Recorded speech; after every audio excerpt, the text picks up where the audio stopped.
Hello. Welcome. Hola, I'm in a place called Vertigo. Welcome to Wicked Game. My name is Lydia, and I'm going to be your DM tonight. And here are your players. That stands for One last Divisia time, Sensus. Michelle is playing the wizard Agatha. Tom is playing the paladin Hiraeth. And Nikki will be playing the cleric Sunny. If you are new here, what a fucking perfect time for you to arrive. You are just in time. If you are not new, welcome back. Let's fucking do this. If you are a mod, let me just take this fucking moment, swearing right out of the gate, to give you just an extra special thank you for all the work. I mean, obviously, all the work over the years, but specifically the last 49 weeks of support that you have given us on this campaign, helping us to focus on this game by rallying in live chat and hyping in the Discord. Rooney's memes.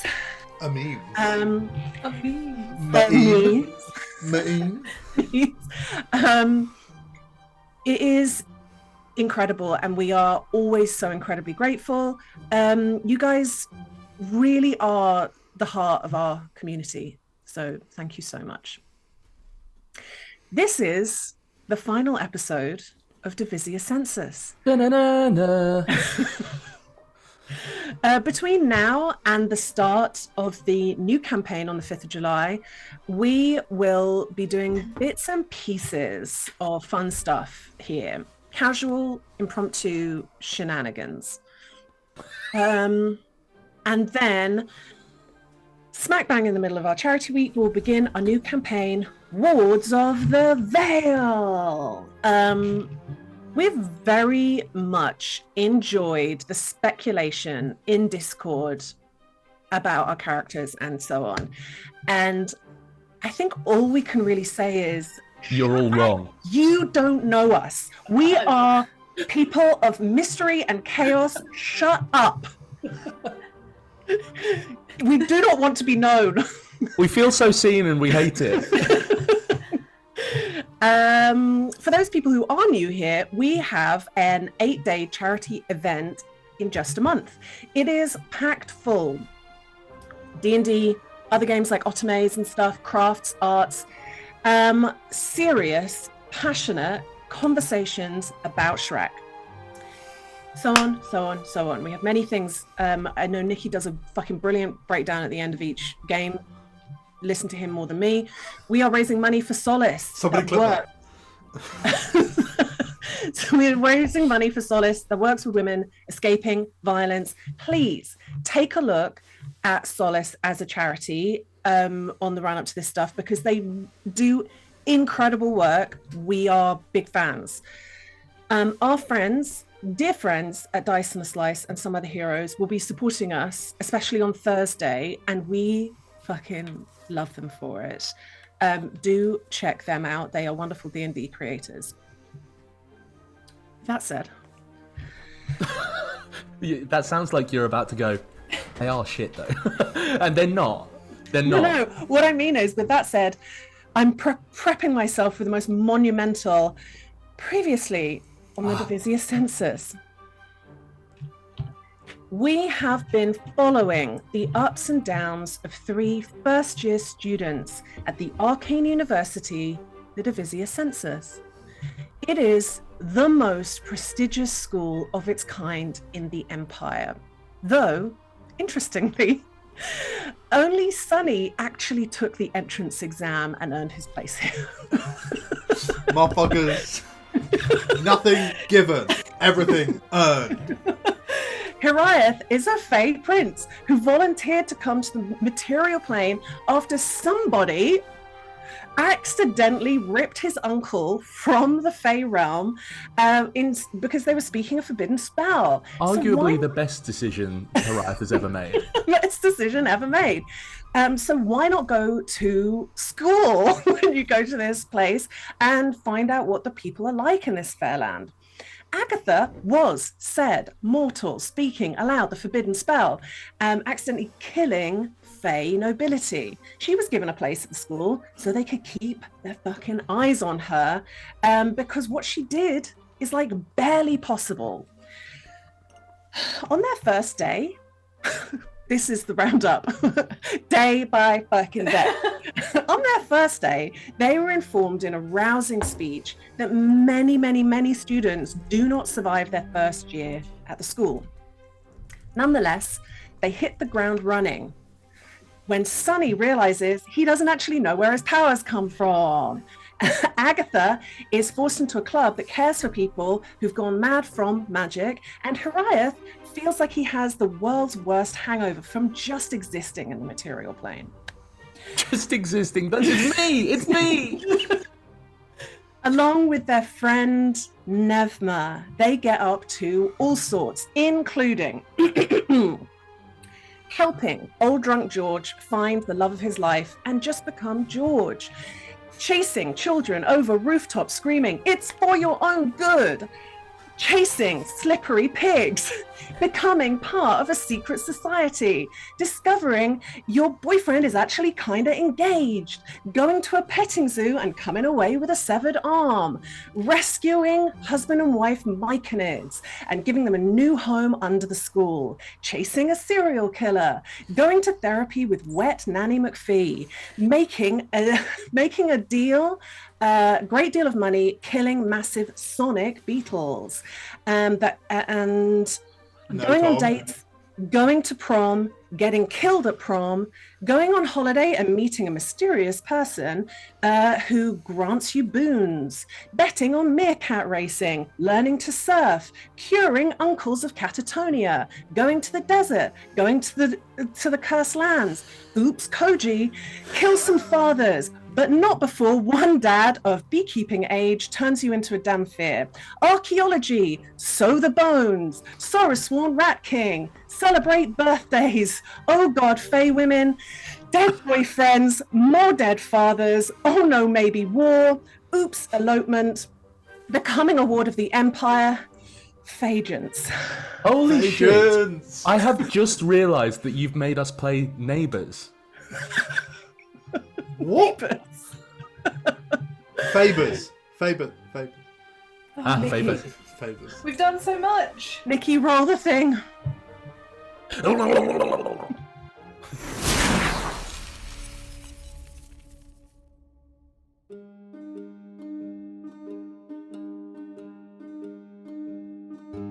In the heart of Ma'aridia, looking over the glittering city of Solaraire, is the world's finest centre of learning, the Divisia Sensus.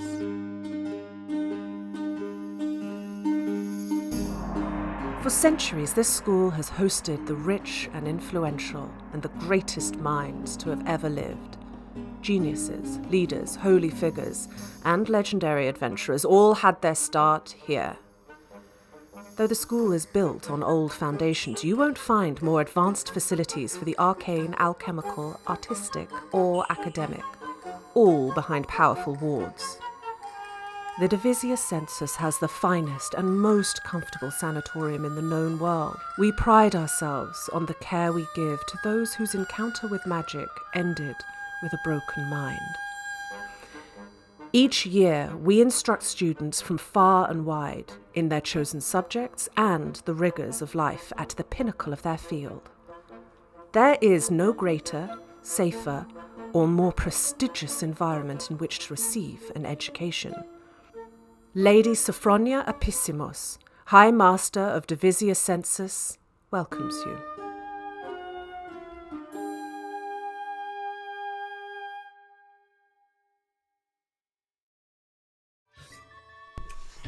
Right. Oh boy. Now, we covered quite a lot of downtime stuff last week, but I cannot stress enough, bring up anything that you think might have happened. We can kind of we're easy breezy on the timeline. So if you think I've scooched past anything that you wanted to do, I'm going to be full steam ahead. Don't let me bulldoze past things that you think are happening. All those nuts. I'm going to kick off with some happy things. I know you just put your hand up, but put it down. Fair. That's fair. I'm going to start off with some happy things, including the end of the second term. You find out that Kai won the playwriting competition. Oh, cute. His play that is called The Snake's Cradle is a psychological thriller type of play. It is basically a kind of real-time story of one night with a murder at the beginning. So it's very much in the vein of Who's Afraid of Virginia Woolf, but with a massive splash of like Clue and Knives Out. It is terrible and intelligent people being very fucking cruel to each other. It's very clear that like his life with his mother has given him a lot of ammunition for people who are just eviscerate each other. It is very funny though, and very captivating, and it is going to be performed in the third term. That is what you get when you win the playwriting competition, is your play gets to be the third term play. So, Snake's Cradle. Yes. Did he mean for it to be funny? Yes, Okay, it is. okay. It's funny in the way that like Knives Out is funny and Who's Afraid of Virginia Woolf is like funny. It's like funny in a way that is cerebral. That's how he kind of won, is by leaning into intelligence rather than like any sort of intuitive sense of stagecraft. There are a couple of people who are a little bit like, but this play only has like 5 people in it, and it doesn't have any like special effects. It's just like everyone's on stage the whole fucking time. It's very wordy. Like, this is so much to learn. We want things that need our magical powers, and then other people are like, but this is actually extremely well written. So there's quite a lot of debate about it. He's fucking delighted. That's the most drama sock at Yes. a university thing ever. Like, I like this play, but there aren't enough parts. Not all of us can be in it. It's going to have to be like 5 different casts of it so that everybody gets like a go. So that is the first bit of really wonderful, lovely news. He is like, he's so happy. He's thinking of wearing a beret just generally now. Genuinely about to say, does he wear a beret? Like, that was immediately the first thing that goes to my head. Like, it is immediately gone to his head. Yeah. The beret. That is. I The imagine beret, he's yeah. insufferable. And he's thinking that maybe this is his career, he's going to be a playwright, which is honestly his education wasted, but no matter. I mean, hey, he's not the first person to have done that. He's going to be treading in the what large feet of Maverick spells. Incredibly petite. Excuse me. Very delicate, slender feet of Maverick spells. Another piece of really lovely news that I think Agatha could share with people is that Francesca, who you freed from the attic and the mirror in the early days of this game, all those years ago, is doing extremely well in the sanatorium. And it is thought that perhaps this year she can be placed in housing in the city and be like, come out the San, as long as there's a strong support system, which there kind of is, because George is beside himself. Not only that, but the time, because he spent a lot of time just like sitting outside her dwellings in the sanatorium, he's actually finished his first book of short stories. He stopped writing when he lost her all those years ago, and he started writing again while he was like spending time with her in the sanatorium. And it's a little like book of romantic short stories that he puts in the window of his shop to buy. It's very, very, very poetic stories, very almost kind of abstract. And he is a different person. Great stuff. Oh. I absolutely buy a copy of the book, 100%. Yeah. I think Nevma does as well. She really enjoys them. She buys one to send to her mum as well, those sorts of things. Tom, you had your hand up earlier. I'd like to... Yeah, I'm sorry. It's not as happy as the rest of it. has been. I think over the next few weeks, Hariath is frequently found where no one has ever thought to find Hariath before. But he's in Jingle a lot, looking into what did you say? Imbumble? Mbungo. Umbongo. They drink it in the Congo. Yeah. He spends a lot of time in Jingle looking up as much as he can on lore and interplanar lore specifically.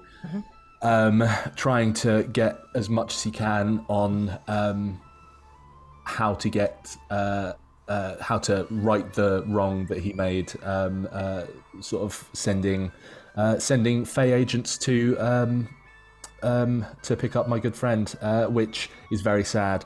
Agent. Oh, you got over it in a week, didn't you? No, I didn't mean it like that. That was sad. I didn't mean it. And I also go to the knowing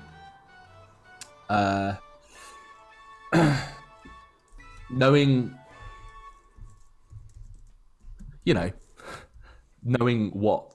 Actually, no, I'll leave that for now. Can you roll investigation? Yeah. Does he struggle to find what he's looking for because Jingle is massive? I've just realised that I don't actually have my dice here. This isn't like the last classes in turn where you just watch Romeo and Juliet. You actually have to play this game. I know. You can't watch Shrek 2. I rolled online and I got a 5. I'm sorry. Okay. You feel more kind of confused by you basically don't really find great information here, and that's not really a surprise because there isn't a huge exchange of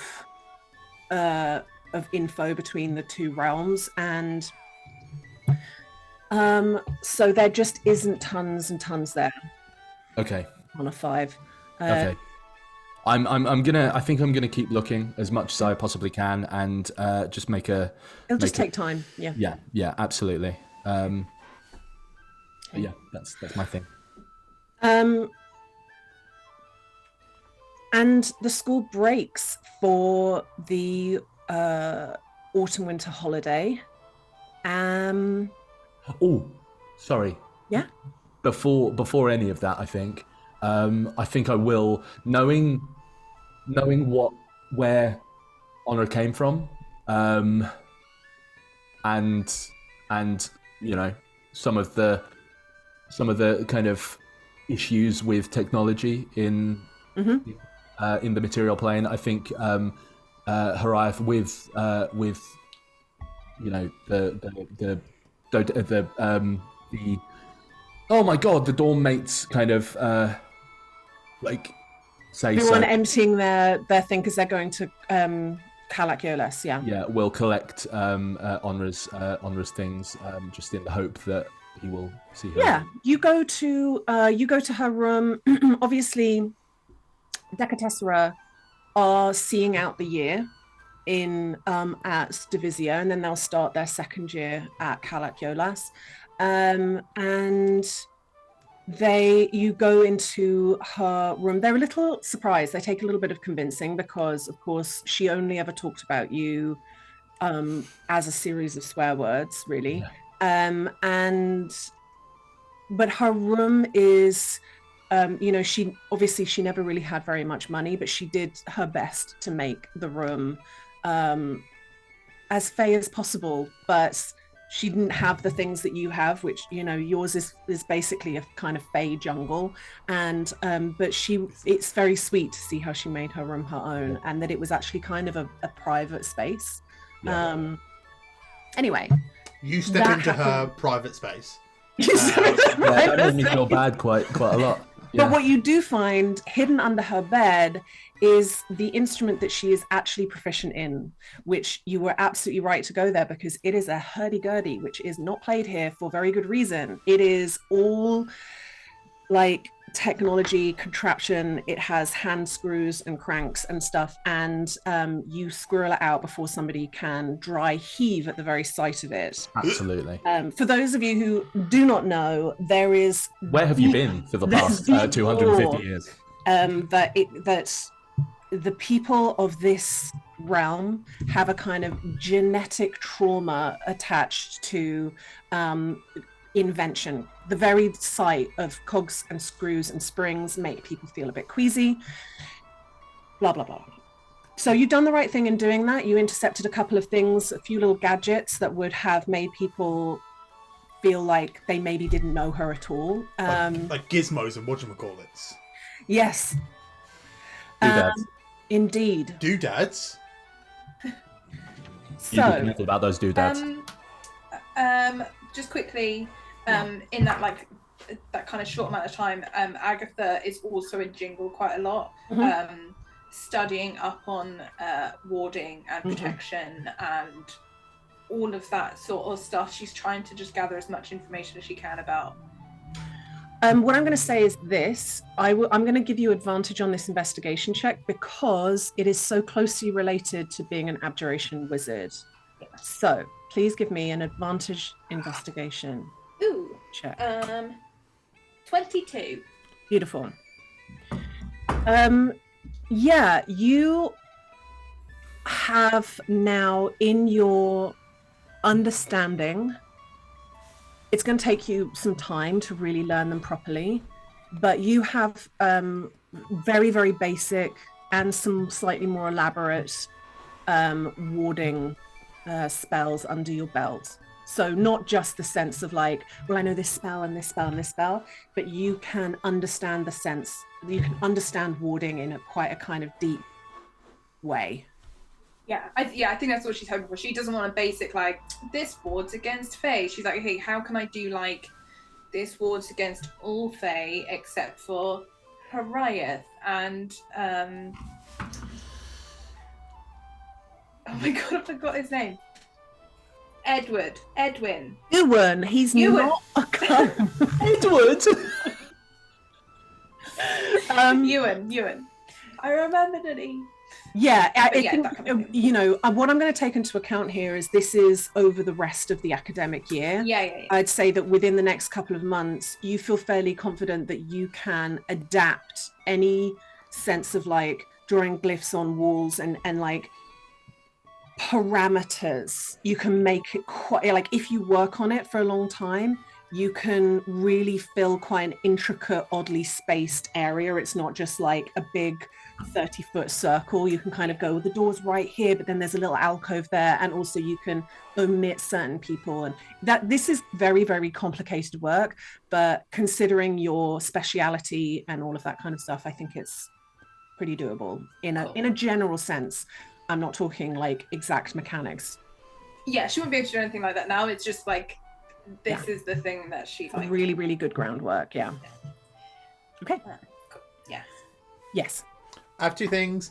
The Yes. first of which is Sunny would be doing lots of racing and, you know, like doing little like sprints of certain sections of the track on a day. So like we're training grassland today and he's just going to keep doing that thing. Yes. You know, yes. because so much of like riding with a marmo is making sure they've got that muscle memory because they can't see especially well while they're and finding areas where they can get momentum where it seems like it's flat. You're still trying to find ways to get that. like pumping on over like a BMX ramp or finding banks to kind of that kind of stuff. And then so that's I think that's a lot of like free time stuff as it gets closer towards the stuff. And then I think Sunny makes sure to spend some time meditating and, you know, ruminating around the font that he built for Beautiful. Kimber. After a time, Kimber starts spending time with you again. She and you have some. She kind of spends time with you every time you visit Fon, and you have some really lovely conversations about her kind of deep gratitude for what you all went through on her behalf, And I think despite the time that she had to spend away, there is a closeness between you now that is there's a real bond between you, because you saw her past, you saw her, you all of you literally saw it acted out in front of you, the things that happened all those years ago. And on top of that, I think, well, we'll come back to that, but like the concept of what you're actually doing with stuff, but there's really no hurry for that. That can take tons of time. If you want it to. I also figured that like she has to go over there, and that's quite a difficult thing to. Is that what you're asking her to do? Is like make contact with her followers in the Khotan Empire and like speak to them? It's the easiest way to do it. Yeah, like otherwise, like I'm risking a massive international thing, which and that's a lot to ask. So I think Sunny probably waits a while, and then kind of attempts to broach that subject. But like we can. There's no time limit on that stuff. That isn't part of the Golden Griffin's Cup stuff. Yeah, so exactly. It's better to do it properly than to try and get it done quickly. I also think he's conscious that like we were in. Once the Golden Griffin Cup thing is like, there's going to be an amount of heat on that stuff, like small from a global perspective, but like an amount. So I think his hope would be to like let that kind of die down before they were even trying to make contact about that stuff. Yeah. So the holiday, it is a 14-day break from school, and the first place that you all go, Harath, I'm going to hand wave that you have the permissions to spend the first part of that not where they're asking you to be, and all of you plus any parents, but like any parents that are allowed to go to a place called Galini, which is very, very southwest of Mar Iridia, and you rent out this sprawling villa with many, many, many bedrooms. And before I kind of go around and ask you guys what you think you might do with that time, Nevma gets like a bee in her bonnet about this place. She's like, this place is so fucking cool, and it's massive, and like, yeah, we paid quite a lot of money to rent it, but also like it's fully staffed. We got a really fucking good deal. I'm suspicious, and so she goes off and like does sneaky investigations. Not really sneaky because it's not totally under wraps, but she basically goes into the village, starts like asking around and things like that, and then she comes back and she's please don't let there be another severed arm.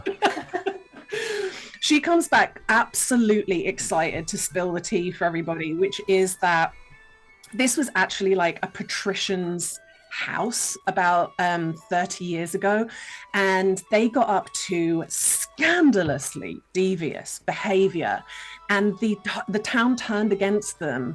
And when the new patrician was appointed, they didn't want anything to do with the old ones. They just built their own house. And now the people of Galini, they rent the villa out and like volunteer themselves as staff to fund various like community projects in the region. So it's actually kind of like a really cool story, but it's also like salacious gossip, and it's all of Nevma's favorite things. That is, honestly, the Bolsheviks did something right there. There was a light lynching, but holiday home. There's a beach like an hour's ride away, so it's not right on the coast, but it's an hour's ride away. But the cool thing is it's only really known by locals. This is not a tourist trap. It's like a little secret area. There is also a really good couple of hikes, and that isn't like as spectacular as the Obdurate Ridge, but it's a little bit more parent friendly. So there can be these like days out where everybody goes. Viv owns nothing shorter than a 3-inch heel. Like, if you think she's got a sensible shoe, you are sorely mistaken. Yes. But here is another piece of information. Epina is there, but I'll tell you who else is there. Koji.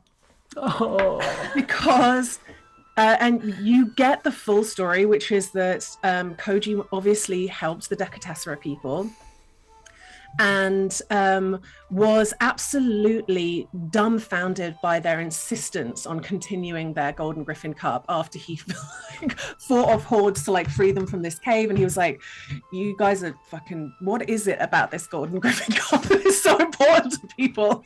But after that, he got in touch with Epina, and Epina was immediately like, you must come here. And he does in fact become her bodyguard and is doing all of this like work to sort of integrate himself back into the world. He's not hiding himself away anymore.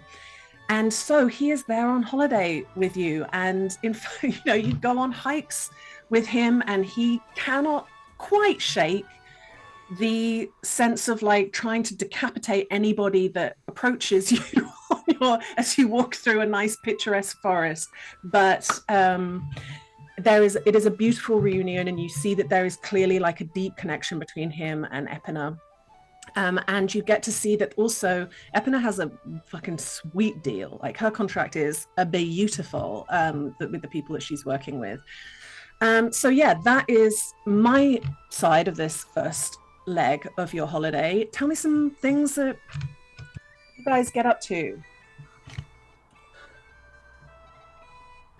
It's not a particularly kind of exciting thing to start off with, but I think Hariath starts to takes Morwen's advice and starts to like search out like fruit trees and like you know, fresh from the ground, like you know, carrots and you know, vegetables and things like that, and starts to try and acclimatize himself to actually sort of just the food here. there is kind of, it's interesting because you to everybody else it looks like you've gone quite feral because you're scratching around on the ground for like roots and stuff, and it's people get worried for a second. Just every now and then I sort of like to one of them sort of say, is this edible? Can I eat this? Right. Yeah, you end up like chewing on a piece of raw ginger root. But here's the thing. She's right, because where you've been going, I need more flavor. It has to be like, it has to hurt my mouth in order for me to taste it. What she's saying to you is actually, there's something about the closeness to it. Like there's something about vitality of life. Like if you can get it, it's actually more to do with like the phase connection to the world that somehow goes beyond taste and is much more about the fact that it is life and vitality. And yes, you realize that it is the thing that's going to make you feel nourished in this world is fresh food. And that is actually a lovely thing for you to discover. And that's also, you realize all of those like mass produced vats of food that the school like put on in the cafeteria, that's why you've just felt like everything here is rank as shit, because it's like thrice boiled pork, you know? Yeah. Is there a gardening club at school? Well, there is like fresh fruit, but like I don't know if there's like a club. Like there's the garden, but like they do also put out just sort of fresh fruit. They don't really do it with the veg. Horticulture club. You should go and join horticulture club. Horticulture. Not fresh enough. No, I think I distinctly remember you foregoing any kind of mangoes or pineapples in favour of that eggy bread. And that was my greatest mistake. It's funny because it's so far from the truth. I think I'm gonna join horticulture club. That's difficult to say. You do like putting invasive species in places where they shouldn't be. Yeah. That sounds naughty. What else, Agatha? Agatha. Your parents are here with you. Yeah. I think Agatha's experiencing that thing. I think we've all gone through, or you will go through. When you stop, like, not stop seeing your parents as parents, but you kind of go, oh, they're just people. Mm. So I think this holiday is a bit like bittersweet, because her whole life with them has been like, you're my parents, and like what they went through, and like now with Mel and stuff. So it's like the relationship is a little bit different. But I think it's nice. I think she makes the time to be with them, do the things that they enjoy. She's definitely doing that thing that she used to do of like trying to fill the void of like Mel not being there. Like when she would cover Mel's shifts because Mel wanted to go out and she didn't want him to be upset. So she's doing that, but I think it's also made it a little bit easier with the other families being there. And hopefully Agatha gets to see Kai get along well with them. Yeah, Kai. Roll for it, come on. I don't need to roll for it. He's been very well trained to basically be able to get along with everybody, So there's no issues there, and essentially your parents have always sort of basically liked him, but when they realized that you two were an item, it was like, wait, this guy who was actually cracking onto your sister, this can't be serious, she's going to get hurt. But he's done they have very much seen that he would die for you and them, and they're like, that's enough for us. Just about. All right, that'll do, maybe. Faye Prince, but I'm going to say this: Tracy really takes to sunbathing well. Oh my god, yes. Yeah. She whether it's the beach or just on a sun lounger in the villa, she becomes essentially a leather sofa very, very quickly. She loves it.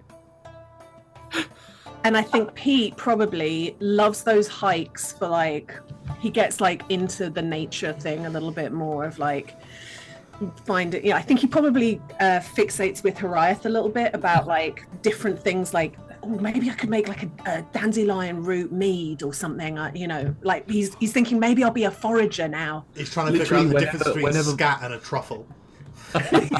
Yes. Whenever the group sort of breaks, you could just see them squatting, sort of Slavic squatting, just talking to each other, stuffing stuff in their mouths. He's got a really meticulous notebook where he's drawing various things and trying to refer to rough guidebooks about what's appropriate. And I think Horiath's just putting things in his mouth and Pete's knocking it out of his hand.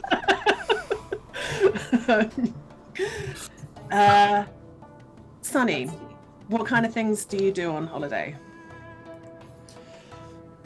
I think I assume Bort and Viv came along. Absolutely. And they're excited to go a place they've never been before. And I think that's a bit intense, having Bort and Viv meet Epina and Koji, I suppose. And then there's probably a moment where Epina and Viv are having quite a floaty conversation, and Tracy's just so what was that? just what an insane mum squad. That's a great fucking mum squad. The ladies who lunch, oh my god. I imagine they're a really great group actually, because I imagine Tracy just brings the wild stories, because she's just used to that pub life. Pub life. I think when we're hiking, Sunny continues on the Horiath joke, that all animals are Horiath. Yeah. And all animals look like Horiath. And I think Sunny thinks it's funnier now Horiath's also here. Horiath, harkening back to episode 1, Horiath is just looking at you, sort of smiling bemusedly for the majority of it. Just okay. Right, didn't that bird look like you? We have legs.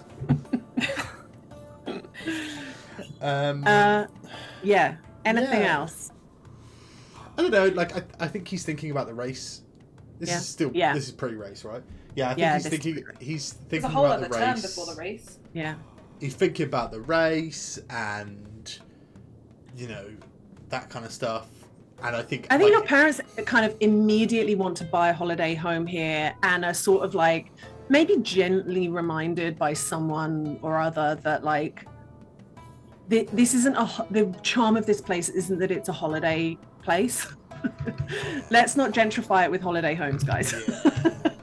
They also don't need another holiday home to add to the rotation of the holiday home club they're in. I think Sonny's obsession with like thoughts of the race end up with him making a sandcastle representation of the the full map, and just like he's got like a shell or like a pebble, and he's just like going. It's Sand Owlbear Rodeo. Yes. Cool. So from there, the parents depart or stay. Some of them might stay, but you guys go to Grand Pylee for the second half, the capital city of the Iridian Empire. This city is draped over the side of a colossal mountain at the very end of the Thotum Ridge and Thotum Sierra, sorry.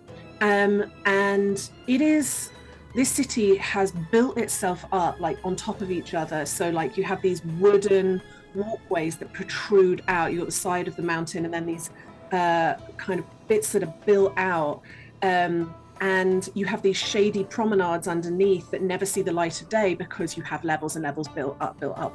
There's also these high walkways that you pay tolls to use that are like very, very high over the top of things and very slim walkway. They're quite scary to use, but they get you quickly from one borough to another. And they're also kind of tourist attractions. It's like taking the Millennium Bridge or something, only like hundreds of feet in the air. But it is an incredible city that has this perpetual hot wind that gathers from this massive lake and drives up the side of the mountain. It also has a thriving underworld and crime, as you can imagine. But there is no limit to what you can find. The shopping, the dancing, the drinking, the gambling, the theatre, everything is abundant in this city. And Kai, you guys stay in, I would imagine, hotels and inns and that kind of thing. Kai would rather not stay at home. He like maybe takes an afternoon off to like go home, but isn't going to subject anybody else to that. But acts a little bit as tour guide to the city, takes you to the fun shopping areas should anyone be interested in any of that kind of stuff. And there is one part of the dark underbelly that I'd like to see. I want to go where show me the rhubarb. Show you the rhubarb? Show me where they grow the rhubarb. Right. The forced rhubarb, Kai. We all know about it. Okay. Yes, I can. I'll definitely. How do you know about the rhubarb? Just out of interest, how do you know? Where did you hear about the rhubarb? It's the best rhubarb you can get, but you have to grow it in the caves by candlelight. I know about the rhubarb, and I want the rhubarb. Wow. Okay, I'll put some feelers out about that. I'll put the feelers out about that rhubarb. Yeah, for sure. Because I've never actually seen the rhubarb caves myself, but I want to watch it grow. You can hear it. I'm gonna do a roll for this. I don't know if this is a bit or not. What? Okay, this is a real thing. Yeah, yeah. Forced rhubarb it's called forced rhubarb. It's grown in caves. You can only harvest it by candlelight, and it grows so quickly you can hear it pop and crack as it grows. What? Yeah. It's really cool. Kai kind of fobs you off a bit. Every time you bring it up, he does his fucking utmost to like dangle something else, because he actually doesn't know about the rhubarb but is pretending that he does, and it's like yeah we'll do that tomorrow. I got a rhubarb guy basically, and then he's like, the rhubarb guy didn't get back in touch, so we'll do it the day after, and then it's like my rhubarb guy just he's out of the city for a little bit, and he gets pushed and pushed and pushed, and you never get to see the rhubarb. I don't get to see the forced rhubarb. This is no. Honey's worst day. I wanted to see the dark underground world of Grandpa Lee and the forced rhubarb. Holiday ruined. I think during during Sunny's second worst day, Horiath takes himself to one of the sort of more upmarket shops, tries to, and basically like hand on his brooch pin with the Agvi crest on it the entire time, goes in search for some form of emblem of the Emperor. Emperor. Is that like finding Union Jack stuff in London? You get a coin with King Charles's face on it. Just a little bobblehead. Pauldrons with bobbleheads on them. You say that like you don't already have an Emperor Julian figurine. Yeah.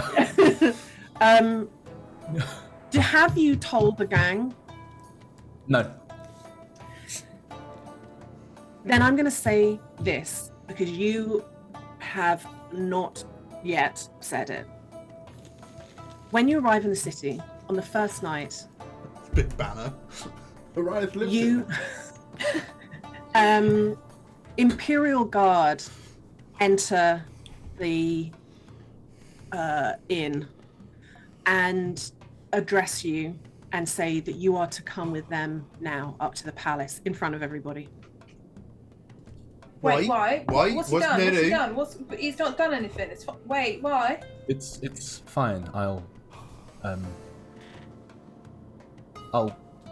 see you in a... They're armed and they What's have... going on? You know, Look, it's okay. It's Right, okay. do you know what's going on? Yeah. Okay, so what's going on? Why have armed guards come to take you away while we're on holiday? Excuse me, can I have a moment with my friends? yes, and they don't move. Okay.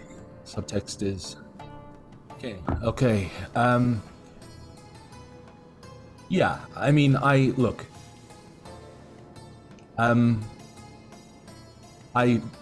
fixed the issue with the interplanar conflict.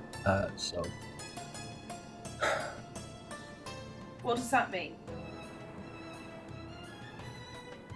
You stopped a war. Is that what you're saying? You stopped a war. So Yeah. now you're being arrested. Is that what you're saying? no, I'm staying. Where? When? Here in the material plane. For how Are long? they not allowing you to go back? No,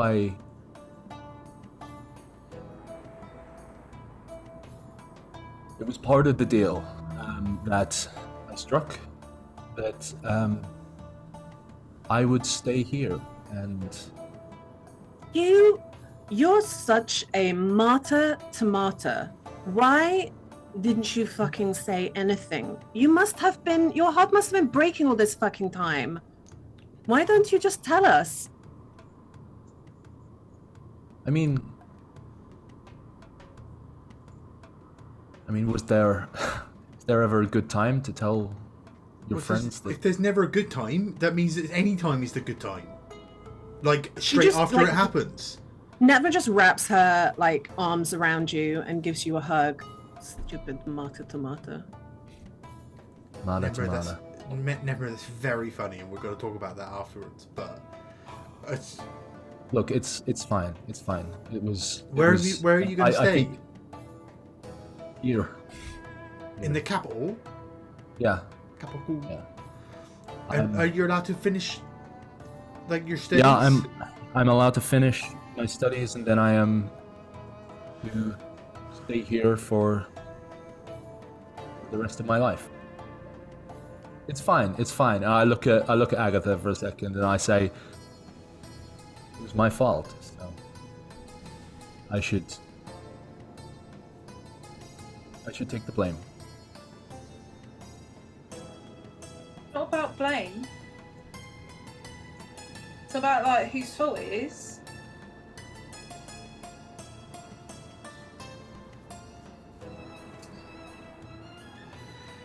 I'm sorry that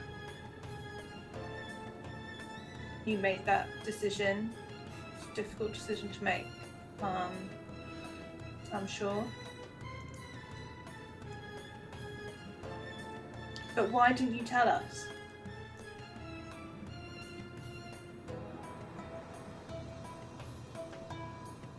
Why do you keep everything a secret from us?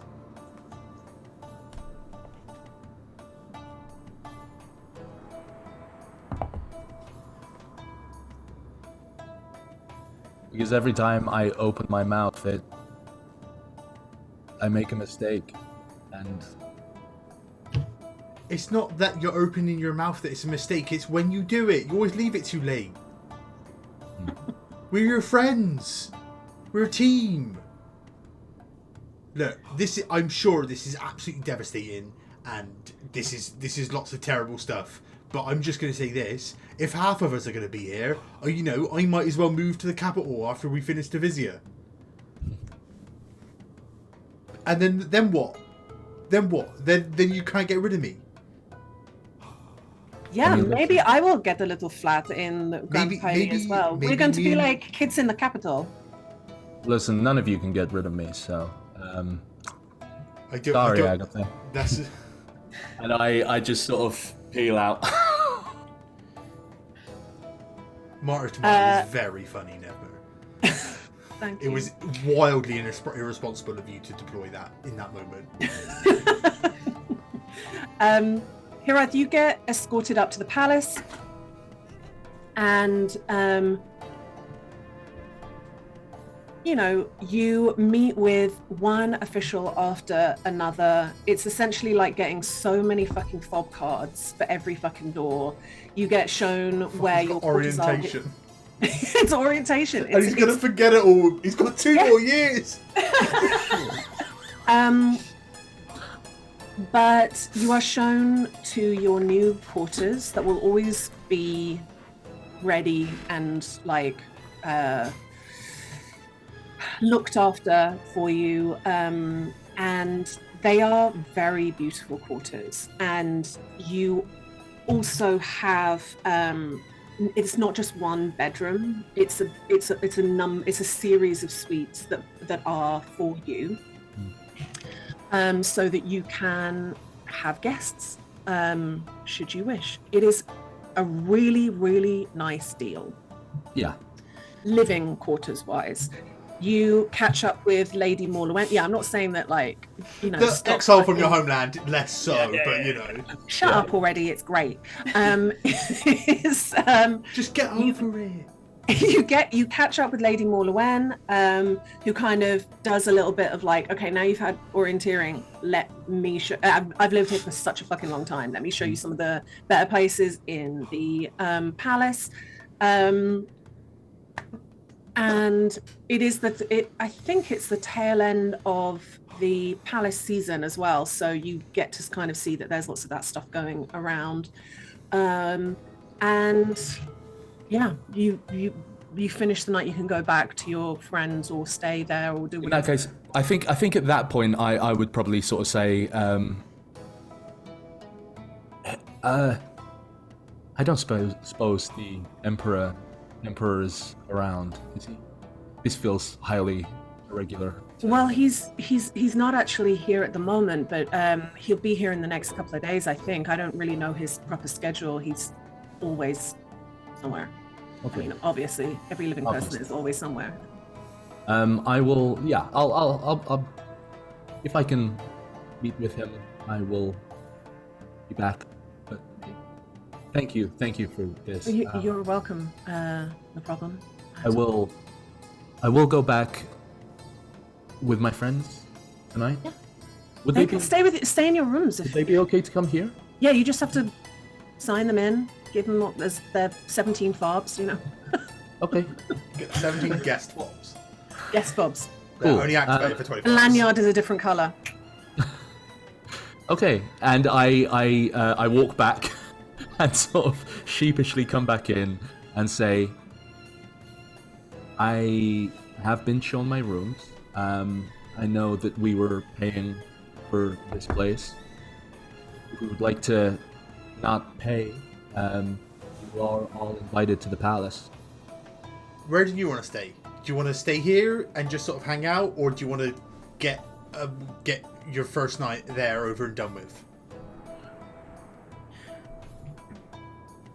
I mean, it depends on what you think. Can I add something? I'd really like to stay in the Imperial Palace because my carbonara just turned up and it has a tea bag in it. So We're going. yeah, I just don't. This place seems great, but I don't know if "great's" the right word. I asked the waiter about the rhubarb, and he just gave me a blank stare. They're keeping it from me. I know. I know this. The whole city's against you. To be quite honest, it would be great to have my first night in my glorified cell with friends. yeah, let's christen your new place. Thank you. Wait, what? I mean, sure. I mean, you don't have to. No. We're not actually gonna have sex on your bed, Haraya. It was just. I think there are a few beds, so if you would like to. Let's not discuss this. Not with me. I just with. I didn't think with you. I meant. Gosh, this is getting. Agatha just starts cleaning a pint glass because of the awkwardness. I would no. It's just lard. That's just like it's not mist. It's like actual like animal fat in the inside. There's like a server that's really giving you bad side eye because you're trying to clean glasses, and they come over and like take it off you. They have like a cut on their hand that's not covered up at all. They do. You should. Do you want to know? For safety, fuck's sake. Can't read on the glasses. Oh my god! I was upset when I thought that was lipstick. That's blood. Don't drink anymore. Don't. Right. Yeah, you go and stay for the rest of your capital city stay. Is I that? think the Emperor will know about the rhubarb. I have no idea what you're talking about. Not you. No, always. just because you live here, you can't keep the rhubarb from me too. I bet when you went there, they told you all the rhubarb secrets, and now you keeping them from me. You caught me. What? I'm gonna roll to see if the Emperor comes back in the time that you are here. And you also roll to see if he's got any rhubarb. Pick a number between 1 and 10. 7. We'll go 7. No. No rhubarb. Fuck. You can leave a missive with one of the aides to the Emperor if you want. No, I think I'll leave it. Oh, I thought this was a rhubarb roll. Sorry, Tom. That should have been your.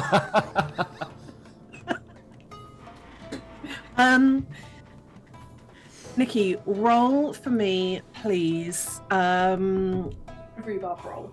Persuasion. Persuasion. Fucking 19 on the dice. Let's go. Someone tell me where this bloody rhubarb is.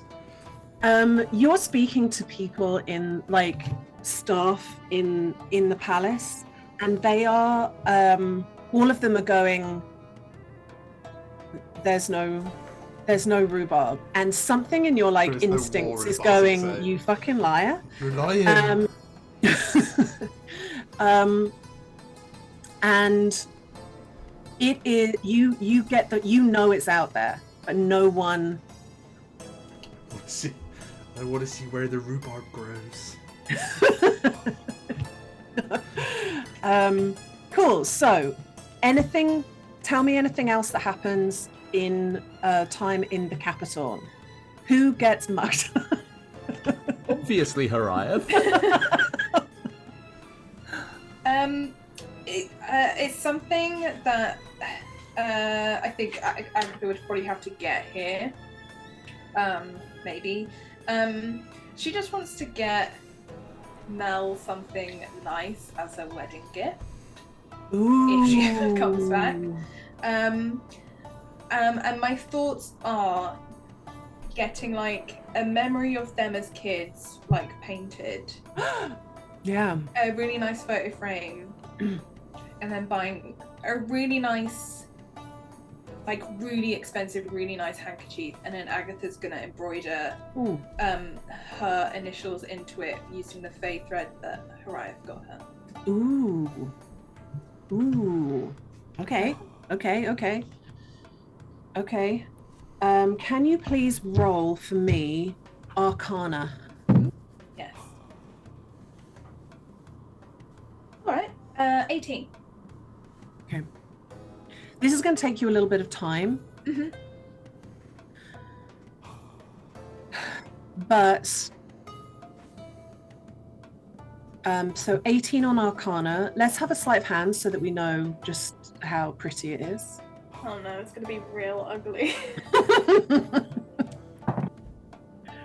Okay, that's a 15. Okay.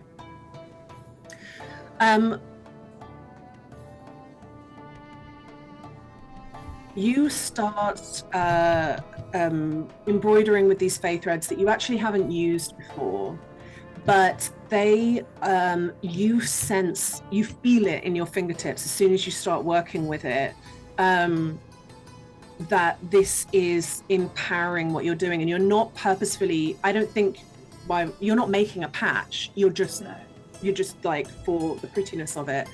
And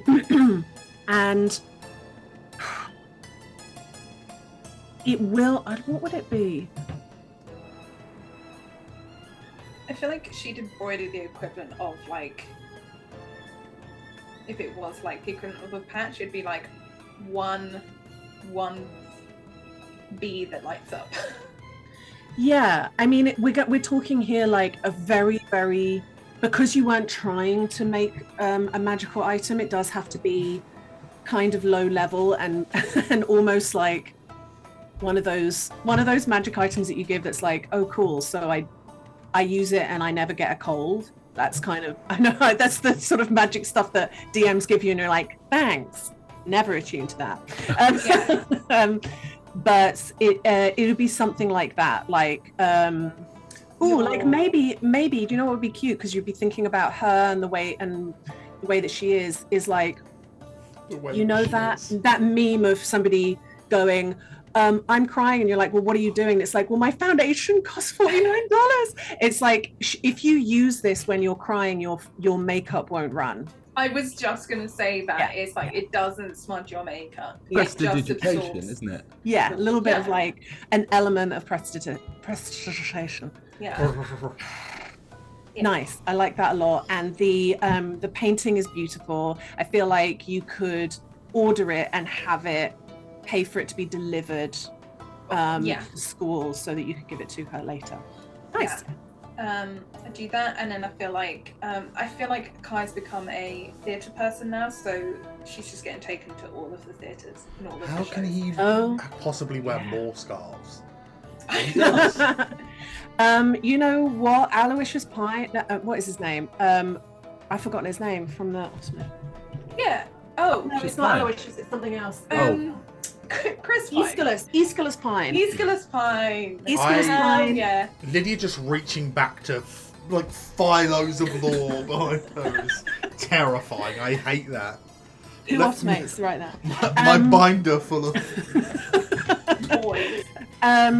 Aeschylus Pine is in residence for the season, and of course Nevma, that is her celebrity crush, is absolutely desperate to see him in something, and so there is a couple of nights out to the theatre to see stuff that's going on, and that Aeschylus Pine man, he's good, really, really annoyingly good, and yeah, I think between Horiath and Kai, just like trying to take notes and like talking about the craft, it is fun times. Agatha and Nevma at some point try and sneak into his dressing room to steal something.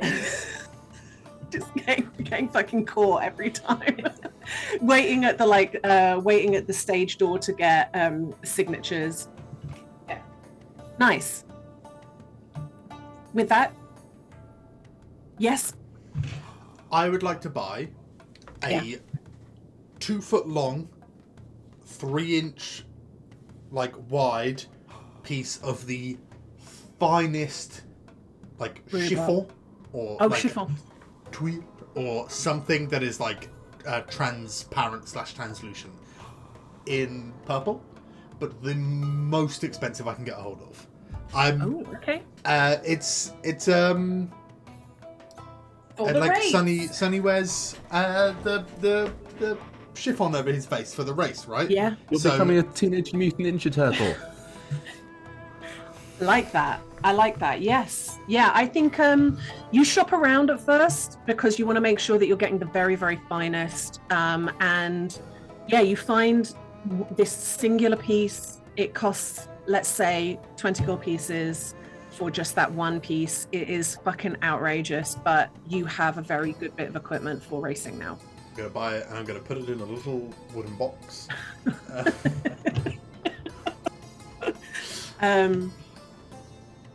Beautiful. Nicely done, everybody.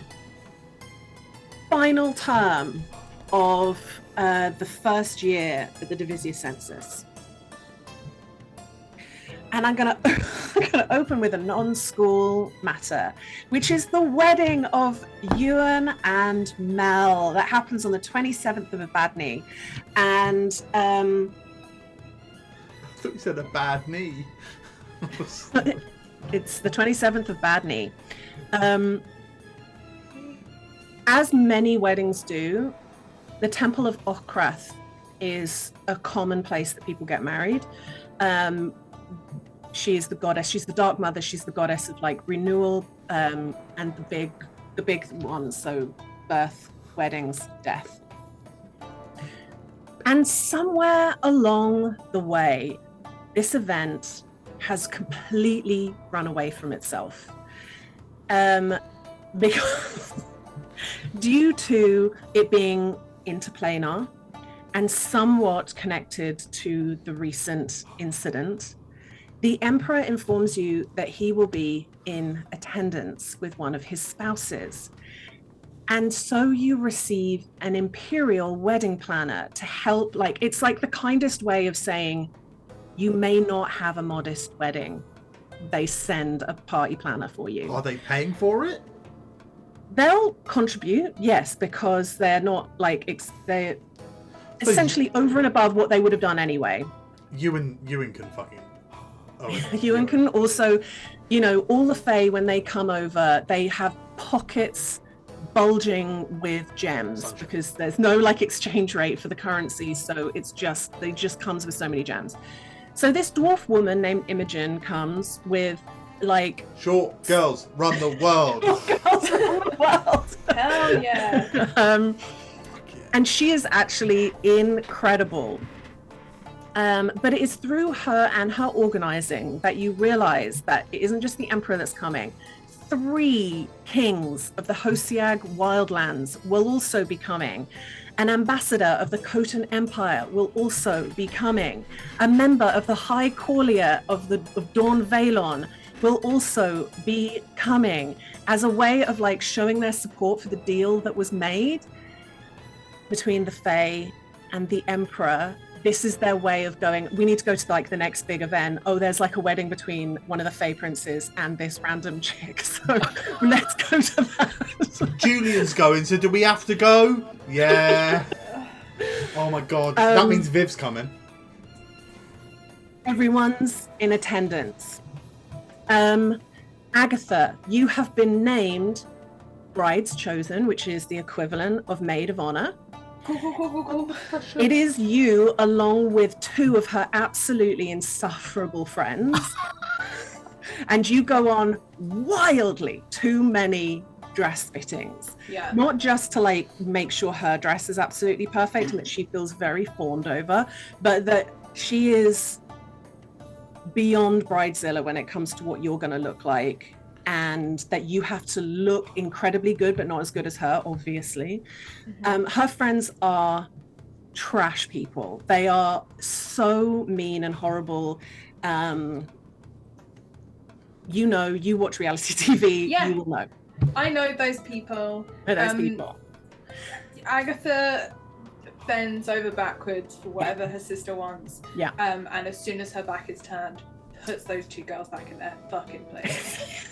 Yes, those girls are constantly trying to like make minor adjustments or like bring their own shoes or do their own makeup in a way that's going to like make them, give them an edge. Like they're so fucking competitive. Yeah. Horiath, you are the groom's chosen, you are the best man. And that is a wildly easier job. Yeah, so much easier. We just go fishing. Yeah, you guys just have a real chill time. Lydia just said, women be shopping. When it comes to the day, the whole of Solarea is alive with this event. There is bunting in the streets. Half the city is closed. On the bride's side of the temple is pretty much everybody. Bill and Annie Dobloom, Jess and Lucky Turner. You can tell I was flicking through my NPC file. Don Rand the Ice Maker. Bet you guys didn't remember him from Springer. Nope. Sunny and Nevma and Viv and obviously.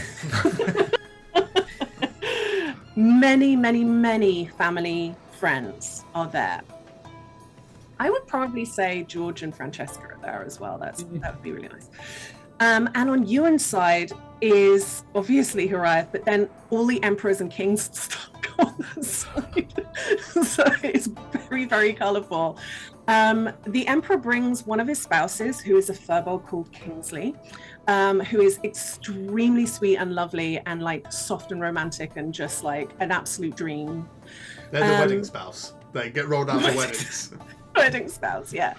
I really like the idea of that side of the place just being incredibly colourful and and then Mel's side being incredibly militarized, apart from bright orange Sunny, like smack bang in the middle. Like Sunny trying to do his most by like sitting upright. Mel is taken by carriage through the streets of Solarea from school, where of course since the Imperial entourage left, they moved out of the Fifields moved out of their cloister and into one of the wings of the school, which is much more like comfortable and for grown-ups. So that she takes a carriage through the streets of Solarea and then walks down the aisle. And as is tradition, there is a cord. They don't do rings. We don't do rings in this place. It is a cord, and their cord is like made from gold thread. and it is looped around their hands, and vows are exchanged, and intricate knots are made with this thread, and eventually the cords separate and become 2 golden bangles around each of their wrists, which is a signifier of being a married person. Why are you confused, Nikki? Is this based on something, or did Michelle draw this once? Did you draw River's wedding? No, I reckon I know. It was it might have been Asin and Bez's wedding. I just have such a vivid visual memory of this. Yeah. We never did River and Baptist's wedding. I just said it happened. I just demanded it. I don't have grand music. I forgot to put grand music in. I do. This is sinister.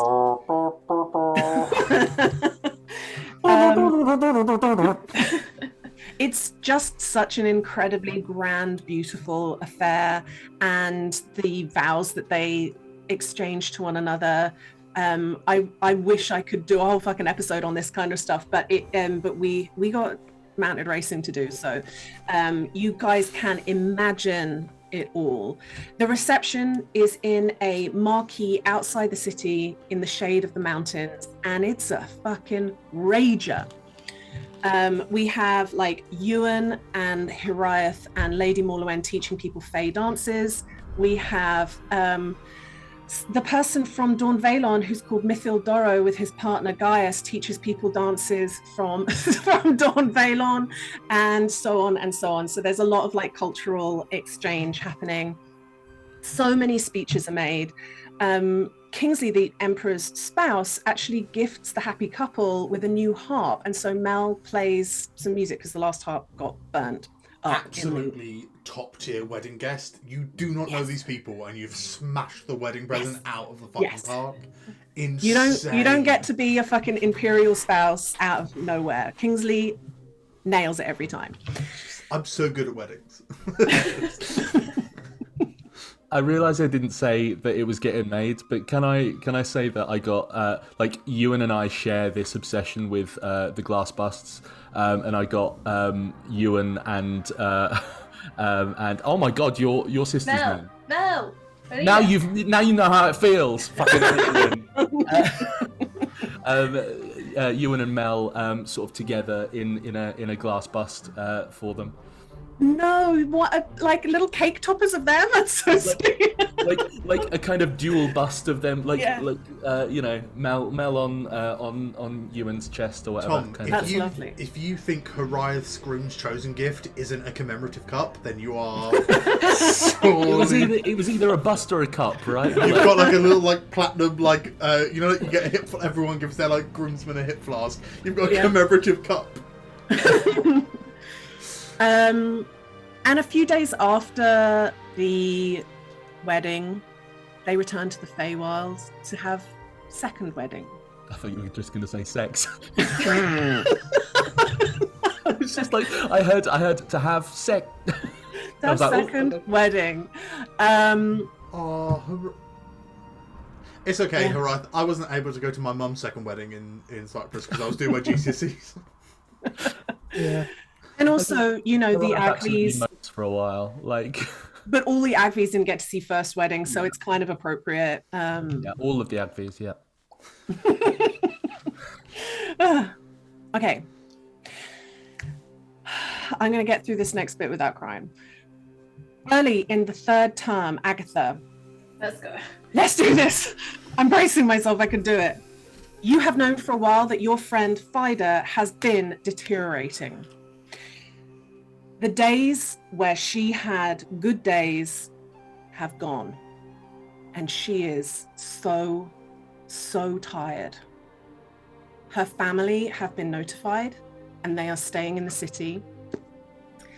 And it is discussed with you that because she is extremely out of control and getting more and more cracked as the days go on, her family can't be with her because it is dangerous for civilians to put themselves in harm's way. So they have to, when they visit, stay on the other side of the glass of her quarters. just like you have done day after day after day, talking to her and stuff. You know, when she's kind of with it, she can talk to them, and it's fine. But you know, as a tabard, that from time to time, it doesn't happen very frequently, but from time to time, students who have a connection with residents can volunteer to stay with them at the end. And there are healers on standby that make sure that there's no lasting harm that happened to you. Yeah, if it's sunny, that would be nice, yeah. It is considered, for obvious reasons, a very, very big deal to do that. And so on a rainy day in Lefis, Al-Qaeda calls you and tells you that today is probably going to be the day that she passes. And you go to her room. Yeah? I'm just going to ask you to change the music. Yes. Thank you. What do I change it to? I'm just scared it's going to be something like do do do do. Bad music. That's quiet, I think, at least. Yeah. You go to her room. She is not conscious. Lightning streams out of her constantly, and she is levitating in the air. And you are with her until the lightning stops. And in those final, oh God, I'm fucking gone. In those final moments, you capture a bolt of her lightning. Stop being a dickhead. In the contraption that you bought from the tinker. So you have some of Fida's wild essence forever glowing in that little vial. Fucking hell. Lydia, you did it. Get a fucking grip, you wanker. Yeah, Agatha does her best to be like, throughout all of this, she's been trying to be like, I'm a tabard and I'm here to facilitate, to help Vida and to help her family, and like, I guess to an extent that feeling of being a nurse, of like, I'm here to facilitate, I'm here to do a job. Yeah. But as it gets closer and closer, it's harder and harder for her to not like just be like, oh, I'm actually really sad I'm losing my friend. Absolutely. It's, you know, this is the vital work of the sanatorium. Mm-hmm. Her family are like deeply grateful. They'll never forget what you've done. And I think this is absolutely what it is to be a tabard. It is constantly trying to have hope and give quality of life to people who cannot ever be cured. But, you know, to put a positive spin on it, Vida lived actually a long time. She wasn't one of the most terrible cases. She had her mind a lot, and she lived for like 15, 16 years after when she was a student. So hers is a happier story, and she did get good quality of life for a certain amount of time, and you are a big part of that. Yeah, and I think Agatha is very grateful for that, and after everything that everyone has been through, it's just,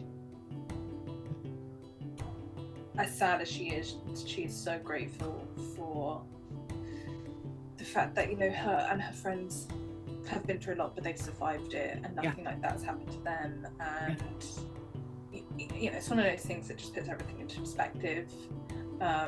She stops giving Hariah so much of a cold shoulder, I think, after that day.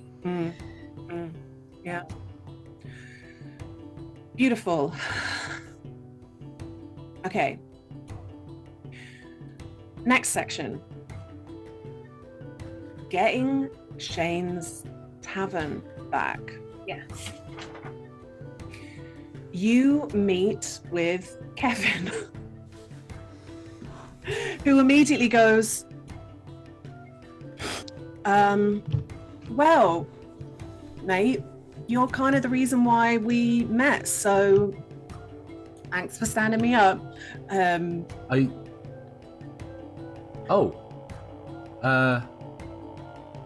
that's sorry, worse. I'm Harath. Oh, God, you absolute bastard. How many times has that happened in this year that somebody's had a really meaningful moment with Harath who just introduces themselves for the first time? Kevin is a very adept fighter. No magic to them, but real fucking strong and good in a martial way. And you travel to Lampiri. You then go further north to a small town, and then a little bit further where you see a pale building at a crossroads, the Aleful Tavern.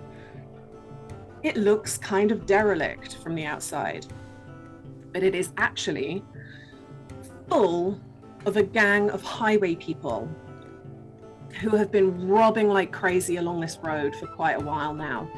The area is heavily trapped, and there are, by your investigations, between 12 and 15 people living inside. Obviously, we're not going to go to a battle map right now. So what I would like to do is kind of do a skill challenge on this one, on what it is. Obviously, there's a regular kind of fight, but let's be descriptive about it rather than actual about it. And let's do a roll a skill check instead of actually fighting. Yeah, I'm going to start, but you keep that in the bag, because Kevin is a very physical man and he uses athletics, I think. When he is given the signal, he leaves the planning up to the smart people, but when he's given the signal, he just rips the door that has been nailed shut off its hinges and runs inside screaming and starts beating people with the door. Oh, we love Kevin. He didn't even know I was called Kevin. That's a 19. I don't have stats for Kevin, but he will be extremely proficient in athletics. So he's well in the 20s for his skill check. Hiraeth. I just think after all of this fucking time, Sunny and I have finally got a tactic together where I do my champion's call or whatever right behind Sunny as Sunny Spirit Guardians, and it's like a. So that does that mean that you're drawing people into the Spirit Guardians? They have to come and try to fight me, and they're constantly being bashed by Spirit Guardians. I would also like for Harath Haraeth to be stood in front of Sunny rather than behind Sunny. That's a point. That's probably a point. That's a good point. So what skill check is that? I feel like Charisma. I know that would be optimal. What about persuasion? Because I'm persuading them to come and fight me. It's more like Arcana. I'll go with Arcana. Oh yeah, no. Oh yeah, I'll absolutely go with Arcana. That was okay. That was a 16 on the dice, so 16. Okay.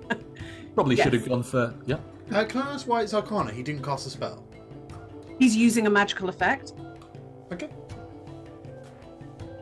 Also, by his own kind of description, he's kind of using it for the first time. So. Yeah.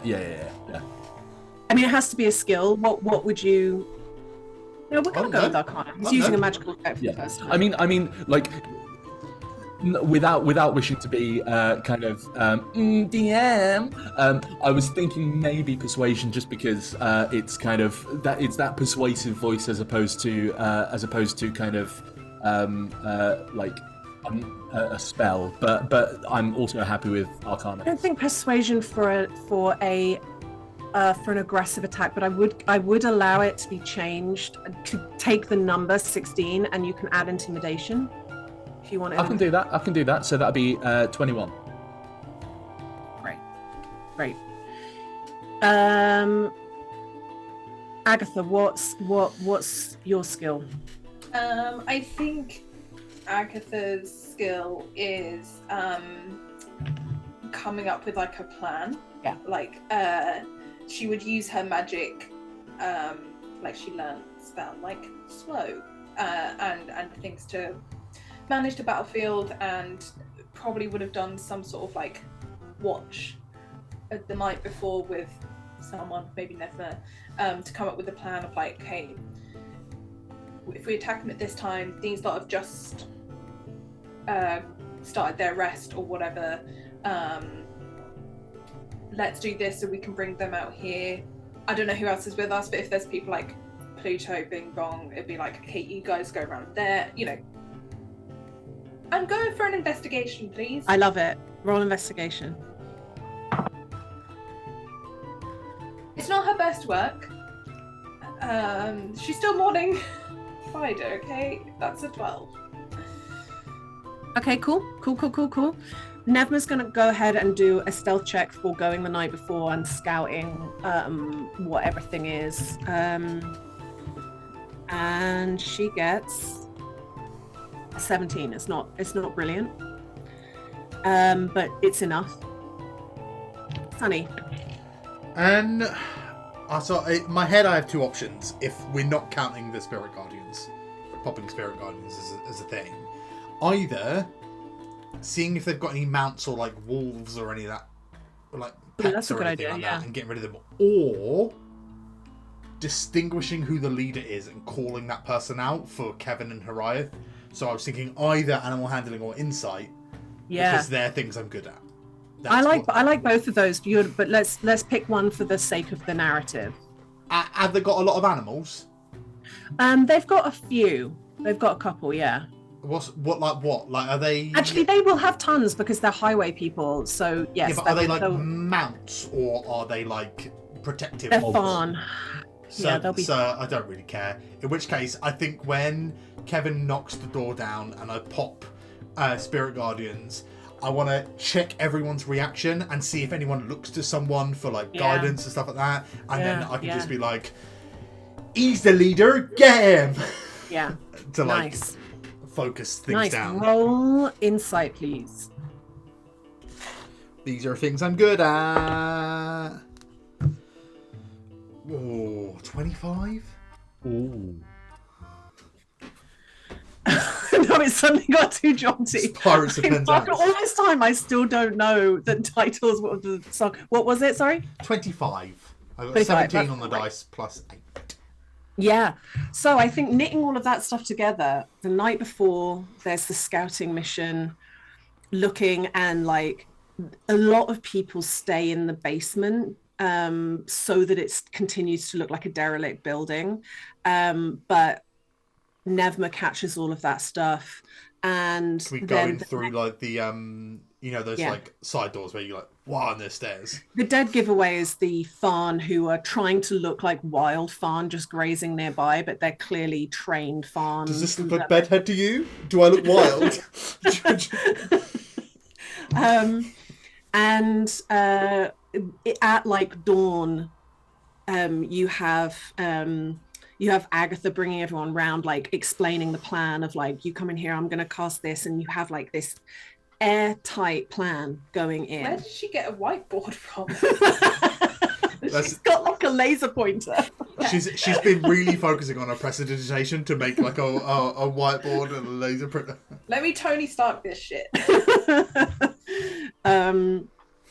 And you all get in your places, and Kevin just fucking rips the door off and starts beating people. You guys come in. That you have Sunny immediately sees everyone turns to this one hobgoblin, and you're like, I fucking got you, mate. I know. And that like tactic of calling people into the Spirit Guardians works incredibly. The bandits aren't actually high level fighters, but they do have the numbers, so you do have to be kind of careful. But by the end of the day, all those bandits are tied up. Some of them sadly died, but a lot of them are just like tied up and ready to be given put in custody. And you have the tavern back. Shane, meanwhile, has been connecting with some of his old friends in Lampiri and organizes for some people that he knows from the old days to look after the building, essentially, to like camp in the building and guard it until he can start work on it. Which works out quite well. So these people arrive, there's like a bugbear and an Aarakocra, and to your great surprise, a little kobold called Mox, who, and with quite a few other people who are all like in transit and are in between places. So it works out extremely well that they have this place for a lot of people to camp out. Well, before Shane can before Shane can actually begin work on bringing the tavern back. And Shane still doesn't really know how that's going to work out, but certainly the Fifields are in conversations with him about supporting him through it, and you know, it's interesting stuff. Yes. This might be wild. Can Sonny fund an expansion to the school's stables to house all of these farm? Ooh. That's interesting. Through his stable, like. I think so. I think that, you know, the funny thing about it is that the actual space where the stables is, because it is like nestled into the mountains, it's difficult to physically expand it. I don't mean I don't mean like a literal expansion of the building. Almost like a satellite building that has all of these farm. Yes, that is a really nice idea, like and I think Master Crank is always pleased with that, because spare mounts are just always a great idea for people who are visiting. They're just, you know, for students who can't afford their own mount but need to go off on expeditions, it's great, you know, and students who can hire them, so it can be a money-making thing. It's complicated to get in business with the school, so what we'll do is say that it's a great idea. Crank's open to it, but we'll kind of figure out. Lots of paperwork. Sonny's going to donate the things and the materials to build the thing, but they're going to have to donate the labour. Yeah. We're going to enter into a profit share agreement, but you know, we don't need to. I'm a shrewd businessman. Just because I'm small. And so, let us come to mounted racing. Holy shit. It's happening. It's happening, guys. It's fucking happening. Can I say one real quick thing? Yeah. Just because I had it on my notes. A couple of things that happened that term. Is Agatha is still working? Oh. Well, all I'll say is that this happens in the middle of the term, and we'll have stuff that happens after. This isn't like. I thought this was the end. Sorry. No. We've got stuff still to do, so don't worry. We just this kind of happens smack bang in the middle of the term, so it's a good time to like come to it. So let's do it. What's your plan for the night before? You're sending out Pluto. So before the night before. Yeah. The week before, I get everyone together. Yes. I get my whole crew together, and I detail out the race and the plan and everyone's role. Okay. Can I get my whiteboard out to help? So, right. Everyone, thank you for joining. Pluto and Bing Bong, Johnny, Kai, Nemma, of course, Agatha, and Horiath. This is basically what's going to happen, right? So the race is going to start from the stables, right? And then we're going to just... It's going to be chaos because we're all going to be bunched up, right? So don't worry about that. That's not your problem, Okay, then there's going to be pit stop 1. Then we're going to go into the grassland area, and then there's going to be pit stop 2, and then we're going to go into the sandy area. We've got that one, no problem. Then there's going to be pit stop 3, and that's going to be our most important pit stop. You get me? Because we're going to be going into the rocky area, followed by the mountainous area after another pit stop, followed by the city after another pit stop. Now, my boy Diller can't go through the Rocky Mountains or city without that barding that we had made, okay, with Dick on. So, I need 2 of you to get that barding on him quick smart when we're at that pit stop prior to the rocky section. So, Oh, I can do that. that's what I was thinking. I was thinking maybe you and Kai, right? So this is my plan, right?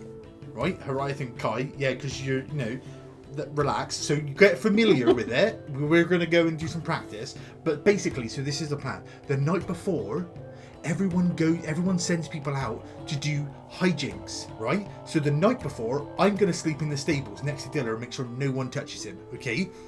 But Pluto and Bing Bong, your team buzzkill, right? Everyone else is going to be out there laying traps, doing crazy things, and like they're going to be like counterspelling, just spelling each other. I want you to scare them all by being like second years, being like, "What are you lot doing out here? Get back inside!" And then you can act all well scary and loud and get them to not do stuff and just ruin all their stuff, so they're knackered and they got nothing done for the actual race day, right? I'll bring my knives. Yeah. Perfect. That's well scary. And then you guys are going to be there at the first pit stop, just by the grasslands. And then what I probably will be okay, honestly. But what the key thing that you guys are going to need to do is communicate to the other guys where I am in the pack, who's in front. That's probably going to change throughout the next section. But I need you to communicate with them, right? Wait, that's us? Nope. That's listen. Okay, because I wasn't listening to that bit. I was thinking about. That's Pluto and Bing Bong, okay? So that's at the grassland pit stop, okay? Then we go to the next pit stop, which is the sandy one. I don't need anyone there. I'm going to be okay there because my boy Diller loves the sand, okay? Third pit stop, and again, most important pit stop, is going to be Kai and Horiath, right? You guys are going to be there to get the armor onto my boy, okay? And then we're going to go into the rocks, down the mountains, and into the city. Now, the stop before the city, Ags and Beanbone, by this point, we're well into the race. Spells have been cast. Diller's going to be hurt. I'm going to be hurt. We're going to have stuff cast on us. I need dispels. I need restorations. I need healing, right? And so then into the final straight, we're at max power. Now, Team Pluto and Bing Bong, yeah, Team Ping Pong, if you guys can get from that one, the first pit, to the pit in between the rocks and the mountains, that's great. If you can, no problem, okay? Just try your best. We're on it. Okay? We're on it. Nevma, you're my rogue agent. I need you to sow discord and chaos, and my love, I don't want to know what you get up to. The less I know, the better. Just do what you do best. No one will ever know. Okay, now, this is the deal, okay? You're allowed to hit other people, the other teams, okay? But not the racers. Okay, you guys can't interact with the racers. The racers can interact with each other. There's no spells, no, nothing to make you go faster, nothing to make me fly, nothing like that. Cannot be done. Nothing that like aids within, the locomotion. No locomotively aiding spells, right? It's all other stuff. Now, people like Frangella? People like Frenella are going to go mad, and they're going to be flinging fireballs and goodness knows what, with her tight bun, right? She's going to be, flinging all sorts of spells. I don't want none of that. I don't want no fireballs, I don't want nothing really dangerous. Agatha crosses out loads of things that she's had in her book. Because, guys, I tell you this, I'm going to win this race. And if I win this race because everyone else just gets, injured, it's going to be disappointing. I'm going to win this race. And we're going to do it by doing it the Sunny Birchwater way, right? So, if you want to mess with those other people at your pit stop, only I trust all of your judgment. I've strategically paired you all so that you're all gonna should hopefully even each other out, right? Apart from Nevmer, because no one can clip your wings, babe. No one will ever know. Right? So it's up to you guys to feel out what's going on at that pit stop and deal with it. We've got this.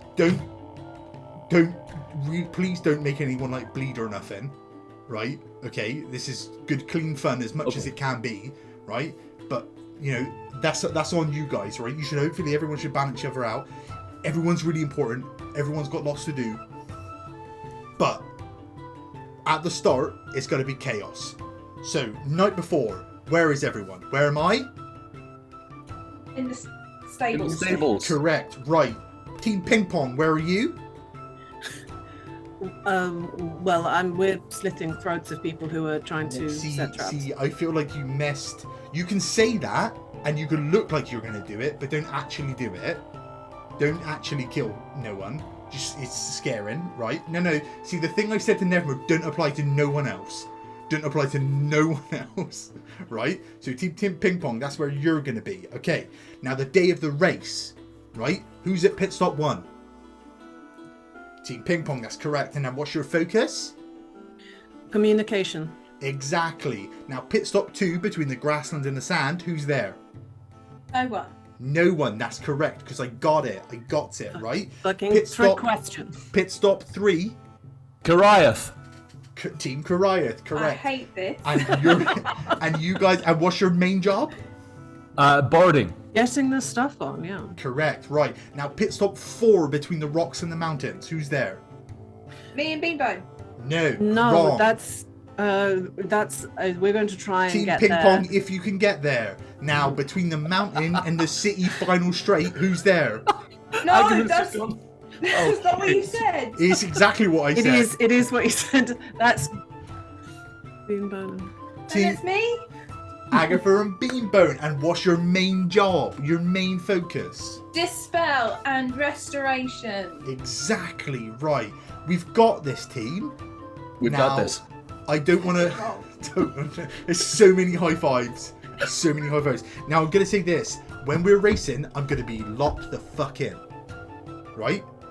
So I'm dependent on you guys, and I'm coming up to these pit stops knowing in my heart of hearts that you guys aren't gonna let me down. Okay? No. I'm gonna know this, and I don't want to be wrong. Okay? Never. You've never done anything wrong in your entire life. I know this, and I love you. I'm perfect. I have never. Can I just say something? I have never seen you so serious, and I've got to say, my asshole puckered a little. Hariath, it's no time for flirting. We've got a job to do. Okay. What team? It is the night before. Okay. It is the night before. We have. I'm making everyone sleep in the same room as their teammate, and Hariath and Kai are sleeping in the same room as the Barding. Sleep in the same room. It's Johnny Bieber. I'm not.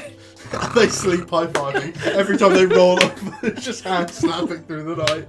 This is. I cannot stress this enough. This is the funniest fucking bromance I've ever thought of.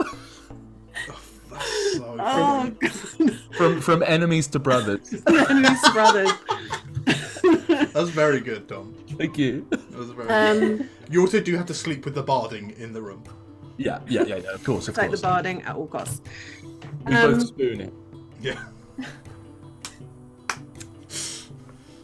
Sunny, you take a bedroll into the stables.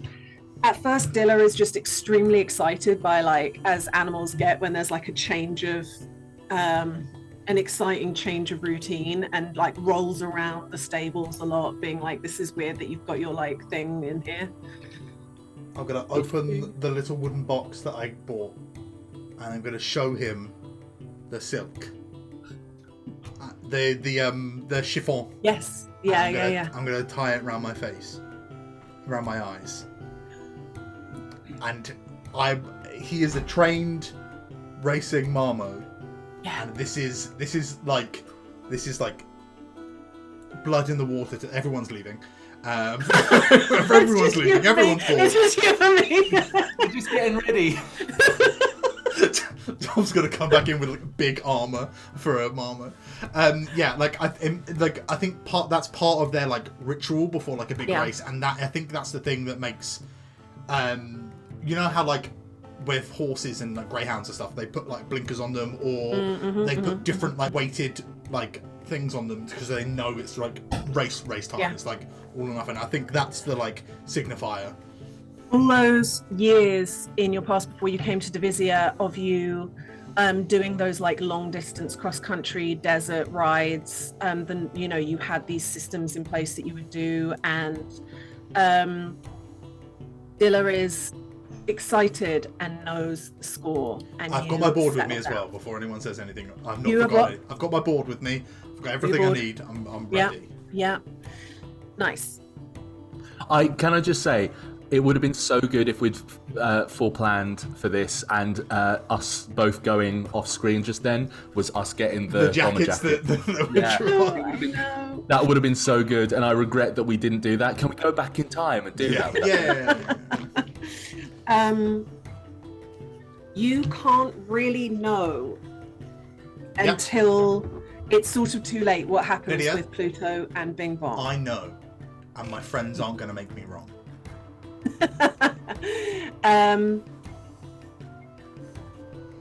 And it is the morning of the race. School is abuzz. It's one of those days where classes are a bit flim-flammy because everyone's just waiting for mounted racing. It's the only sporting event the school tolerates even slightly. It's just like house rugby where no one really pays attention in class. There are two races essentially that we're going to do here. The first one is kind of considered heats because it is each year. There is first years, second years, third years, postgraduates, and the vets. The people who graduate and come back, and it's like really fun. And I've got nothing else going on in my life. This is the best day ever. I think I'm going to be a student rep. So, the first race that you will be participating in is the first year heats. You know that your only real rival in the first years, because there are between 15 and 20 people in the first year who do mounted racing. But the only person that you consider a real threat to doing well in this is a halfling called Colette, who has riding dogs. That she races. She is really nice. You like her a lot. She's been winding you up something rotten. Is she on like a sled like equivalent? No, she's riding on top of the dog, yeah. Much like riding dogs, she's just running on bare feet, riding dogs. It was the plural dogs, because originally I thought it was like what's her face? God, I can't remember her name. That's going to really upset me. What's her name? Yeah, Caradwen. Yeah. So the reason why I said dogs is because what she's doing, which is allowed, is she has 3 dogs, so she can swap them out at pit stops, but it's a matter of like knowing what pit stops to go to and to have them at. Relay and all of race, that kind of isn't it? stuff. Yeah. That means she's got to have someone there who's like au fait with wrangling dogs. Yes. Yeah. Oh, so does she have like a greyhound for one, and like a St. Bernard for the mountain, and then like a? I mean, not even a halfling can ride a greyhound. That's insane. I know. Well, the thing is there isn't like an Iridian riding dog that's kind of it's the traditional like tawny coloured, long fur. I have inspiration art somewhere. You are all at the. This is not the right music. Let's get something. Are we swapping over to the map? We can swap over to the map.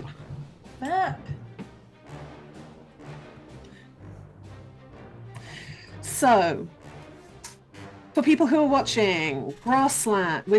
Comes down here. First pit stop, grassland. Second pit stop, sandy area. Pit stop, rocky area. Pit stop, mountainous area. Pit stop, the final stretch into the city. Get you back.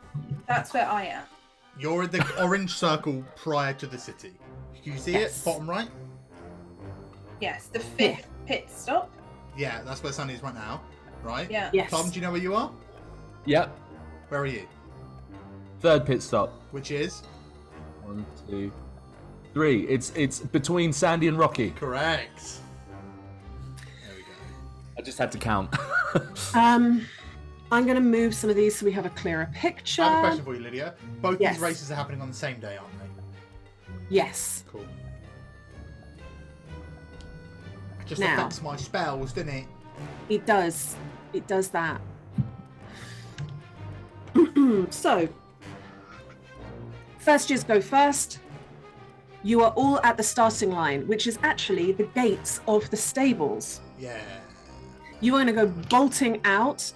It is Master Crank, like from Greece, with a hanky in the air, and the hanky gets waved. It is a go, and the first leg is pelting down the hill with people all around you. What do you do to get out in front? We're not looking for animal check. No, animal we're handling not. check But do you know what here. we're looking for? We're looking Tactics. for butterflies. We're looking for a spirit guardians immediately. Every bastard's speed is halved. Saved my or God. otherwise. Sunny's getting out in front early. Okay. Let's go. Okay. What I'm going to do is make a roll to see if there is somebody who dispels it. No. It is not. So when you get to the bottom of the hill, you are out in front and you have a lot of people behind you who are really struggling and trying to give you space to the side, like be the other side of the road to you.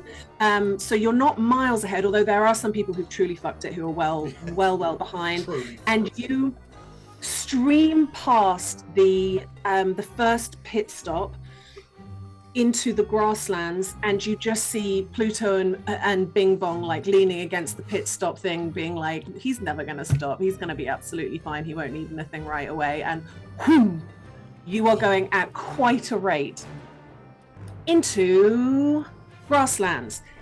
I'm going to need for you to do an animal handling check right off the bat. I'm rolling Mama riding, even though the stats are the same. Oh, a dirty 30. I rolled a 19 on the dice, plus 11. Incredible. I have all the rolls in front of me. But That's cool. Even with that dirty 30, a few people are creeping up and being neck and neck because my opening roll for your competitors was a natural 20.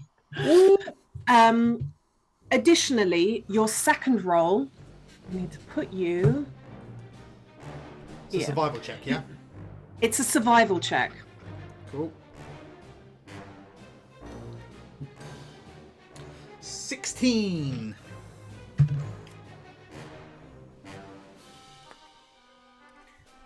Okay, a few people they struggle in that long grass because what it is trying to anticipate when there are areas of like tough reeds that are difficult to get through, and people really struggle with that. Okay. Additionally, what kind of antics? No, let me do their antics first. Can you please roll a d4? A D4.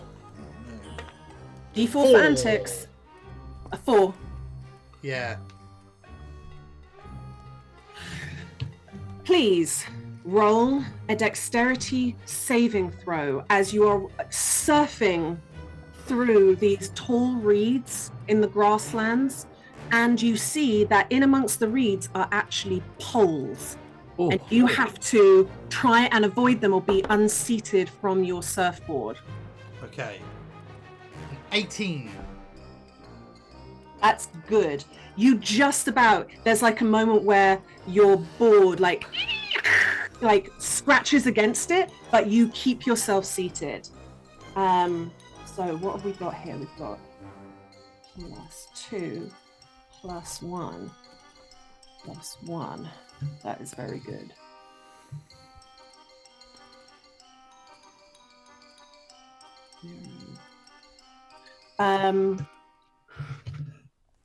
Now, your antics, unless you tell me otherwise, is going to be Nevma doing something that you probably can't see, but I will describe for the fun of it. I'm not.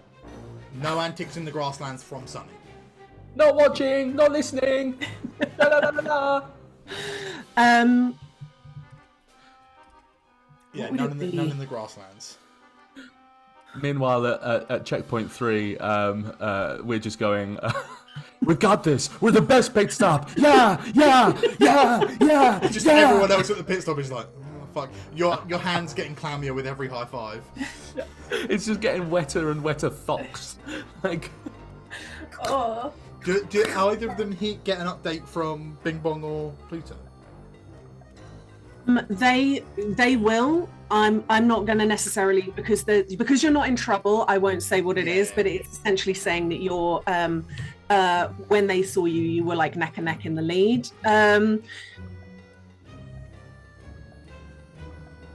You see somebody, you turn to kind of look and see where you are in the pack, and one person, it's somebody who, let's say, rides a fucking horse. So silly to do that. They're riding a horse. They thought they were going to do great. So outside of the grasslands, it's a desert, rocky terrain, mountain, and then a city, and they're on a horse. It's one of those things where they're a ranger and they really bonded with their horse, but it's just so inadvisable. Kind of the same as Chris, who's like, I'm just here for the fun. It's Josh. It's actually just Josh playing that bloody horse game he was playing. Josh on a beautiful pink horse, riding, and out of nowhere, a bunch of weasels fly out from long grass and just hit this person in the face, and they go tumbling off their horse. You don't know who threw the weasels, but weasels were catapulted from a hiding place. who threw the weasels? Lydia? Just think about the sentence that came out of your mouth just then. It's my favorite thing is it's weasels plural, and if it's Nevma, she had one evening to source that many weasels. Yeah. She as soon as you told her do stuff but don't tell me, she was like, I know a guy. I'm gonna finally get to call my weasel guy. Oh, thank God. Weasel Joe, you're up. These are actually just war criminals from the base. I've got a bag of war criminals. Pit stop that doesn't require anybody. You have no healing required. Nope. You are so far nailing it. It's a big deep breath as we step into as we ride into the sand. This is, some classes might call this your favorite terrain, because we are moving into the sandy area. So you have advantage on your animal handling. Let's move Sunny into... Let's go. All day. How would you like another dirty 30? The first one was a 14, the second one was a 19, plus 11. Nice. Love the sand. What is great about this is your competitors roll poorly here, because very few people are actually good in the dunes. So that is, their points are -2. I have a whole fucking system. I'll explain it at some point. Here's the thing. She does have a real system, because I can see it. It's not just Lydia making up numbers. There's This time, did you ask her to make a system that you could see so that you No, Tom, I just made a system. It's fine. No, I'm joking. It's all Lydia. I'm very. Additionally to the advantaged animal handling check, it is simply roll your d20, add your constitution modifier. We like the dice today. My con mod. That is a 16. It was a 14 on the dice. 16, did you say? Yeah. Yeah, 14 on the dice, plus 2. Cool, that's the first one. Okay. This is like a moment where the wind is in your hair.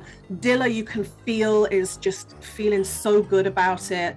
And you are ahead of the pack by a considerable margin. Now, the antics that happen to you is you see somebody, well, you wouldn't see because you're ahead, but someone who, an observer might see somebody casting a spell, and it is insect swarm. Now, we don't actually have anybody watching this. What might you do in this moment to avoid it? To avoid it? Yeah. I'm going to give you just a few seconds, and if you can't think of a way to avoid it, then that's fine, because you... Jump! You're going to try and jump it? I'm going to jump a dune. I jumped a worm, Lydia. I can jump some bugs. Okay. Here we go. Let's jump. Let's have an athletics roll. I didn't mean sunny jump. I meant, like, do a big jump. It's still athletics, to be fair. But 23. 18 on the dice plus 5. Let's go. Sunny's got that core strength. I forgot how fucking well you roll. You indeed, like Dukes of Hazzard style over a dune, and you see this swarm beginning to form, and you also see other people just riding straight into it, and there's like fucking insects in their tear ducts, and they are like biting it off, and they are also taking piercing damage, so it is harm to both mounts and racers. Now, my antic? Your antic. Do you have an antic for the... I have a spell I would like to cast, Lydia. Yes. I'm going to cast, before the pit stop, create or destroy water. It's quicksand, bitch. Woo! Okay. Let's get some quicksand rules off the top of my head. I know I used it with you once before, but I don't remember it. I'm going to say this, Lydia. If you use the quicksand rules you used against us, I've won the race, so maybe don't commit to that idea right now. I'd assume it would be similar to petrifying, except not turning to stone, sinking. Like it's. I would call it difficult terrain, if I'm going to be honest. Like, let's not care. I'm going to give them the opportunity to avoid it, because that's what you get as well. Yeah. So I'm going to roll on behalf of your competitors and see if they see that different texture in the sand. Obviously, sand goes a slightly darker color. So I'm going to let them have a perception check to see if they can try and avoid it. It's just wet sand. Just rolled a 4. It is difficult terrain for them. You are well in the lead.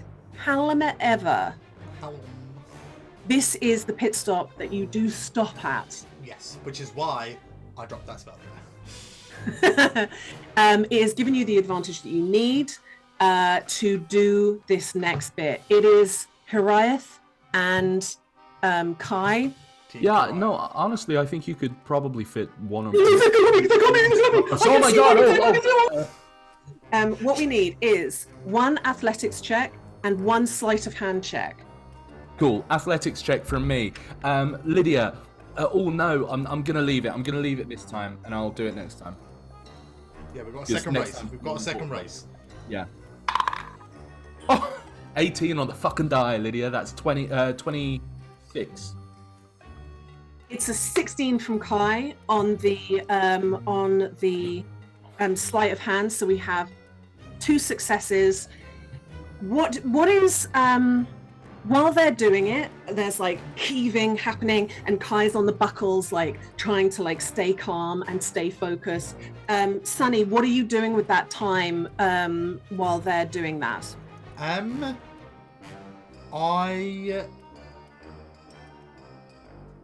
honestly, I'm gonna cast Shield of Faith on Dilla. And then just be like, guys, remember, sabotage, and just middle finger up the other the other like pit stop crews. And then, Oh, we got this. We got this. And I slap your bum as you get up and cast protection from poison. Is that what it's called? that is a spell. Yeah. Have I made it up? Nope, that's a real spell. Is it the one you're casting? I don't know. Protection from poison. You what? Sorry, it's a one action, and it is for 1 hour, just in case you get advantage against poison checks. Let's go.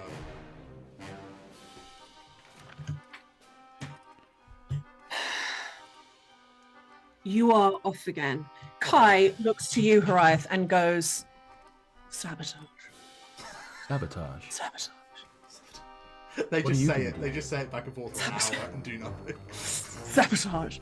And when he sees the pit crew for Colette, Steal the dog. Colette's Steal the dog. Colette's like galloping towards the pit stop, going, "Get ready, I'm coming in!" And Kai just goes up to one of the pit stop crew and shakes him by the hand, goes, "Fair play, mate, fair play," and casts Dimension Door and takes him 400 meters away so he can't, so that he's down a pit stop crew. And I go, "Oh, I like that," and just run at the other pit stop crew and just bear hug. Yes, let's have a grapple check. Let's see if it is successful. Next time. I'm sorry. It's a 14 from them. It's a 14. That was a 12 on the dice, so dirty 20. Oh, No, yeah, it's not. It's a 19. I've got a +7. Sorry. It's like an absolute like mangle, and you do manage to get them away, and so Colette is left like she's trying to cast like dispel magic on her dog, the one that's like she's just trying to get herself done, but she's having to do it all herself. I am truly sorry, Colette. I hope you're doing a fantastic job. I think you're great. Get fucked! And she's back on the dog, and like off she goes. God, this Lydia's world is deeply full of short queens. For a woman so tall, she respects the short queens so much. So we are now entering The rocky terrain. rocky terrain. Oof. Right. This is an animal handling check, yeah? Let's have the standard. There's always going to be an animal handling check first off the bat. You're You put competitive. Marmo riding on my sheet. It's the same roll, but I'm clicking that one. Yeah. instead. 17! That wasn't great, but that makes sense. Okay, that's a +1. Okay. Athletics?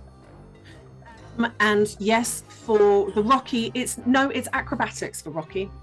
It's Sorry, you athletics are is right. for mountains, yeah. Yeah, Because you are constantly trying to weave through the rocks and avoid things. So it's 19. Let's go. 19. There's a bug in my room. Oh my god, I'm rolling so Eliza, bad. I need to get my Eliza. better dice out because they are. I mean, it's only 12. What I really love is that Horiath and Kai have set the tone. Like, this is the first race of the day, so most of these people, it's their first time being in the pit crew. So then the race in the in the evening, everyone's gonna be like on edge the whole time. Yeah, and all of the other pit crew were like, okay, we're ready, Okay, we're ready. okay, we see. There's us two just going, "Ah." What was your roll for acrobatics? 19. 19. Okay, that's a +1. Did a kickflip. Antics. The antics that are inflicted on you. Please, in order to try and avoid the thing that happens, can you please roll a perception check? Yeah, I can. Oh no. Oh no. 19. Let's go. We like it. 14 plus 5. What a lot of 14s. You are through the rocks. Sometimes there are little bumpy bits and you have to like try and really use those like soft knees to make sure that you don't come off the board. And you don't see it in time. You see a sudden glow of a glyph beneath Dilla, and a bunch of rocks come, much like in Breath of the Wild when something is throwing like rocks at you. essentially the spell catapult is cast. Please roll a dexterity saving throw for both you and Dilla. Well, it's not poison. But... Are they poison rocks? They're not poison rocks. Hit. So Dilla's dex save is 17. That's enough. And guess what? He takes 0 damage thanks to my mounted combatant feat. Woo! Sunny's dex save He's 2. is... I thought you would curse me there, but it's a 12 on the dice. Plus 6 is 18. We're okay. You are okay. I'm in my element! You take 6 points of bludgeoning damage as love bits this. of broken rock don't hit you directly, but the ricochet comes back. Dilla takes nothing. King.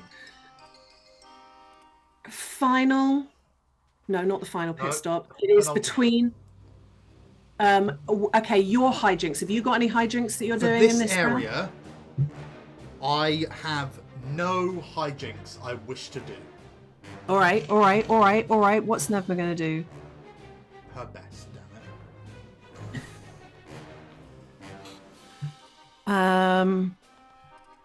God, do you know I downloaded the Star Wars Pod Racer game on Xbox purely because this was coming up? Like, It's such a bad game, but so good as well. It's so good. Like, it's such a good game.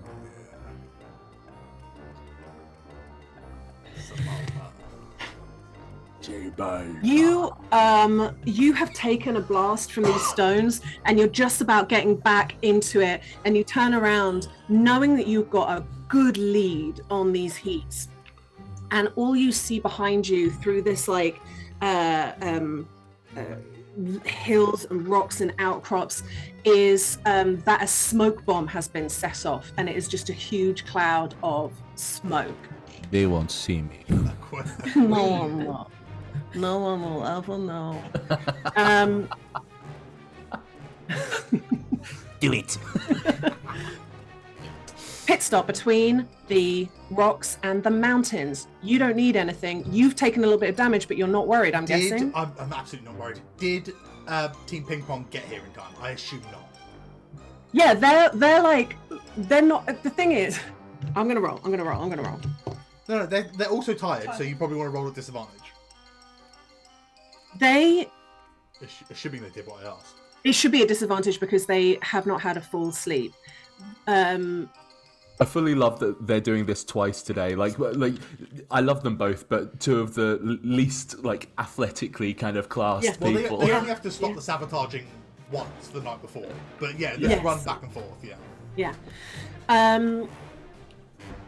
They did get there in time, but as you stream past, you realize that they're not paying attention. They're like leaned together, like chatting. So they got there, but they wouldn't really have been on the ball if you'd needed them. Sunny, I think if anything, this bolsters Sunny in. Yeah. I'll get ready for a reference. No one else gives a shit about but me. Dennis Rodman of the Chicago Bulls would often look away as Michael Jordan would take 3 throws because he knew he was going to hit them and didn't need to get a rebound. You are correct. No one else. Sports. Okay.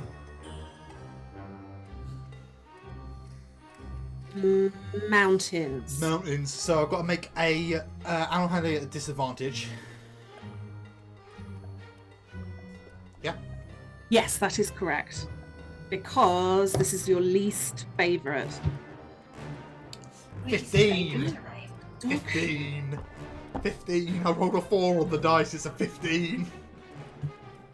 15? Yeah.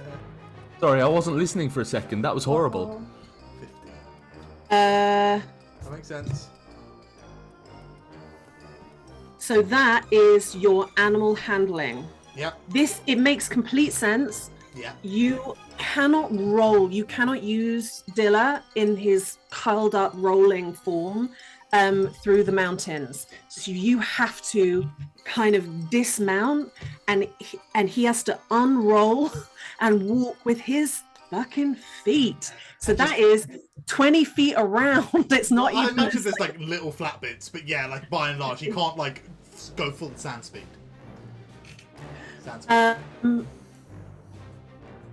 Roll perception. Fucking, haven't they got a roll in athletics? Yeah, I'm doing Natural it out 20 of order. perception. God fucking damn it. All right, let's have your athletics. I really wish that that would have been the... Athletics is very good. It was an 18 plus 5 is 23. Sonny picks up Dilla. It's okay, friend. You ride with me this time. You're gonna get behind and you're just like pushing. With that perception check of a natural 20, you see somebody who has emerged out of that fog cloud and is beginning to cast a spell that is, I don't know if you'd know this spell. I'm okay not knowing. But you see that it's about to happen. What do you do to try and prevent it? If anything, you can just try and deal with the spell if you want. Let's do something fun. Should we do something I tell fun? you what, okay. you can, but what I will say is that this is about as close as you're going to get to Agatha. I mean, Agatha is kind of nearby-ish. Could Agatha do something? Can I? Yeah. Because is she within 60 foot of me on this person? Well, what I'll say is Agatha would have had Mr. Fay in a bird flying like 100 feet away from her, so she's connected and she can cast through Mr. Fay, but I think that's only touch spells. Yeah, it's only touch spells. Yeah, so she wouldn't be able to.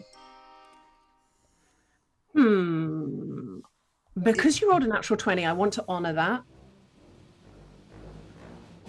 And I think I'm going to allow it because that's what, after all, that's what Agatha was for, was like dispel, counterspell, all of those sorts of things.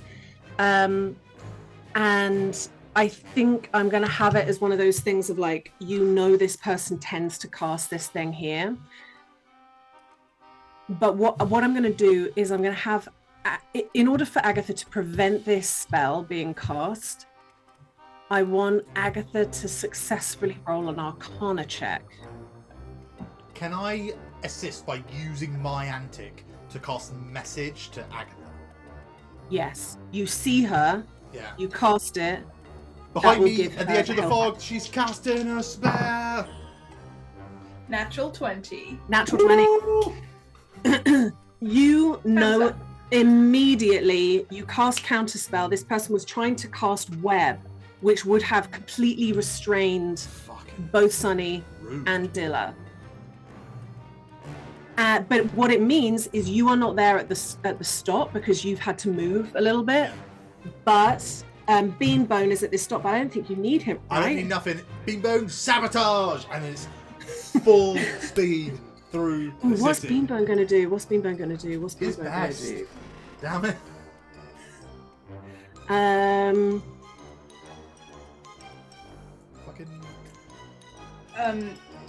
I will say what Agatha's gonna just chill out, and when it looks like someone's about to pull into a stop, she's just gonna banish that person's. They only go for a minute. It's like harmless demiplane, right? Yeah, it's harmless demiplane. Yeah. I have an idea what Beanbone could maybe do. Yeah. Spirit Guardians. Yeah. He'll cast Spirit Guardians. And catch some people who are like, because obviously he's not getting right into the lane, so he catches the people who are near his side. I'm going to roll to see if it's a charisma save, right? To see if they get banished. Wisdom. Oh, charisma, sorry. Banish. For banish, yeah. That's a 12. Fails. Are you? Is it the person or the mount? I think it's the person. Yeah, so the mount just keeps like bounding on, like when you're watching horse racing and the horse is just having the fucking time of its life, just running with no person on top. Yeah. The person's gone, and then after a minute they come back and just down onto the ground. Sorry. Oh, that's the first time that's worked. It always fails. Final stretch. Now this is the stretch of the race that Sunny has never done before. Because he's not allowed. Because you're not allowed, because it's going through the city. It's a fairly straight bit of road. I'm going to say that. There's no ups and downs because it's the city. But the crowds have already started to come out to appreciate this fun day. It's kind of a thing. Agatha, you know, like people do this every year. It's the Mounted Racing Day. It's the fun day. People tend to come out and like, they don't know who they're cheering for, but they're like, you in the blue. I'm rooting for you. That one's on a horse. Who the fuck brought a horse out? Let's have animal handling. You see that choke point where the buildings gather? Yeah, the 2 watchtowers. I'm going to drop darkness there as my antic, just for your reference. Yes. So no one coming up to it can see how much of a straight it is. Yes. Good stuff. Animal handling. Let's go. 24. You have been, honestly, making fools of your fellow first years. Yeah, first years. What do they want? And then it's a performance. It's a performance check to show off to the crowd in this final straight. Okay, 14. I've got a +0, so that's not bad. 14. Yeah. Okay. I'll do a kickflip. The antic that is done to you. You suddenly, as you are like trying to like play to the crowd a little bit, somebody through the crowd pushes a whole bunch of barrels that start rolling out into the lane. Can I have a dexterity saving throw, please? Yeah, kickflip, did you? That's about to be over some fucking barrels. It fucking is as well. That is a 22. That is enough not to be unseated by the rolling barrels through the streets. Fucking kickflipping over some Donkey Kong ass barrels. And you see the statue of the of Emperor Julian I, and you don't even, the people behind you, you don't even see them. You have made such, I mean, I'm going to do the totals now for you, but you come in first to a roaring crowd. It's the first race of the day, and you have won by quite a large Just before the finish line, like margin. Sonny lets go of Dilla and just lets the momentum carry him on the board across, like with his like arms up, before jumping off and giving Dilla a big hug. For round 1, there's more race to be run yet, buddy. As an example of how far ahead of everyone you were, your score for that was 13. Your competitors got a round 5. They simply weren't fast enough, and they also failed at their tasks, and Nevma killed a few. Also, in their defense, I was semi-pro before I came here. So Yes, you know. yes. And now what you have is like the rest of the heat to like rest and enjoy yourself and like get hydrated and think about what you might do for the second most important race, which is all the finalists of all the years. So now you have the experience and you're like, okay, we got this. Are there any changes that you're making? Any switches that you're doing? Are you happy with your team? I am happy with my team. I think I ask Agatha, great job. You know, can you like try to like predict that with Mr. Fay or something? Karayev, you know, great job. You know, great job. Yeah, you know, more of the same. Team Ping Pong, if you can muster it, some more sabotage would be great. But that's about it. Yes, I think we can probably do that. Yeah. It's also no pressure. I think everyone did a wonderful job.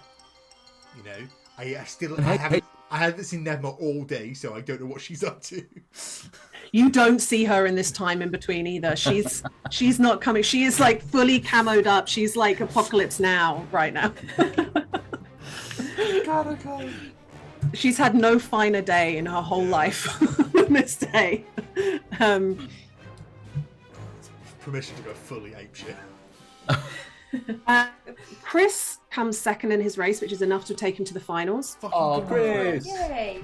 And Frenella absolutely thrashes hers through devious means, all sorts of things that she has done extremely underhand.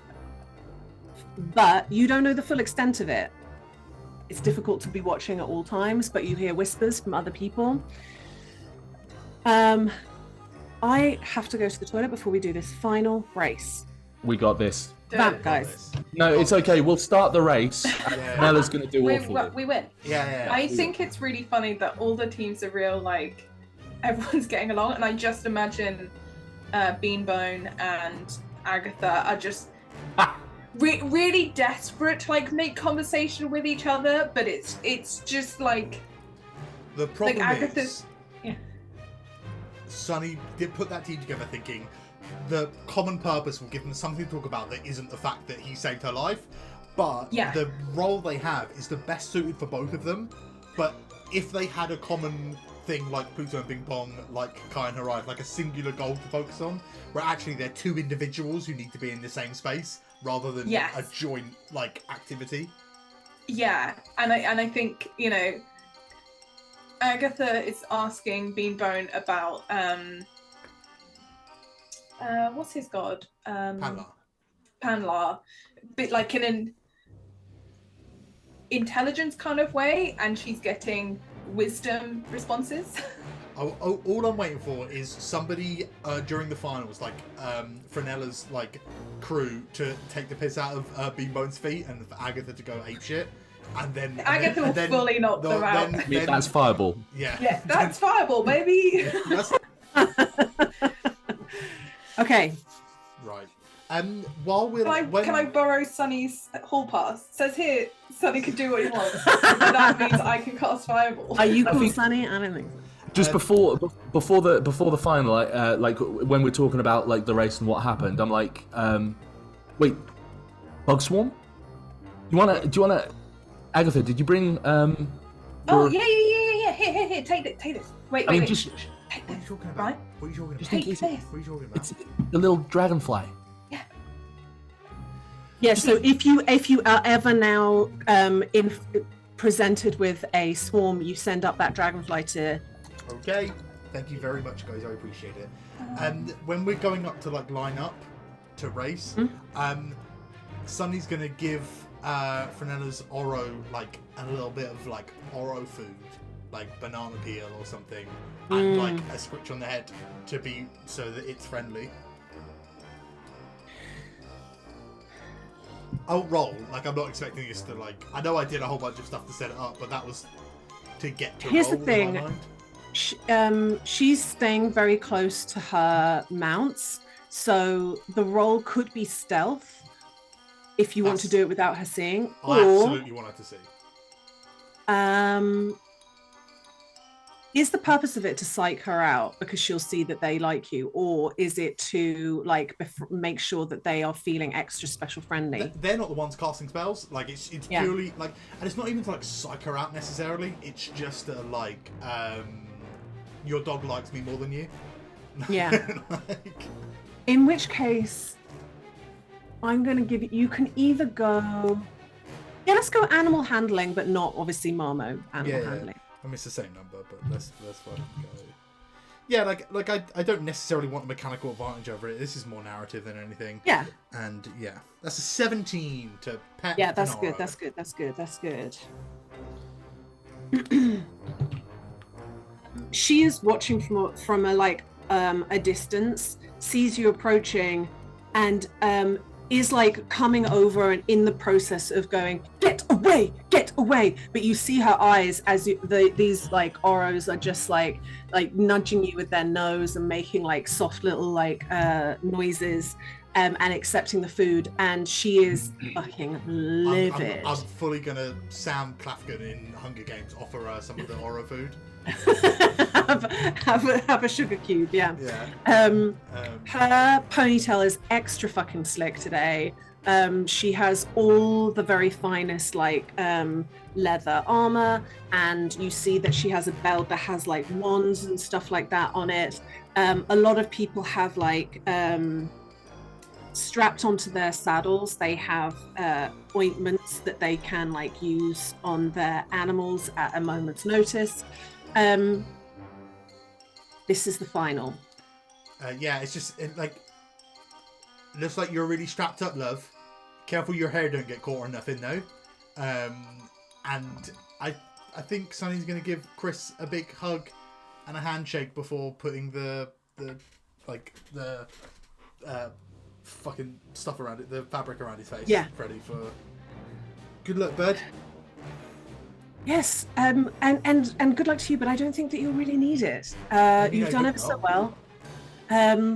But I'm happy to be in the final, but I'm going to stick to the back because she's quite nasty, so I'm just going to stay out of the throng. Who knows? Maybe she comes off her Oro at some point and isn't in the Then race it will be anymore. fun. Then you're full speed. That will be fun. I've got my people they're going to be out doing sabotage, but I've told them to stay away from your crew. They're mainly focusing on her and her crew. That's what happens when you're that kind of person all year. Everybody's going to target you. So that's good to know. That's what's going to happen. I think everyone. I think the whole crew know how much I dislike Fernella. Everybody hates her. Yeah. It's not even a personal vendetta. She has been foul to everybody, and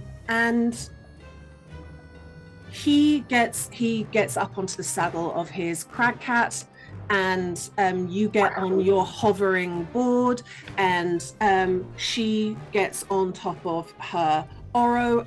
All the other people who are there. There's about 9.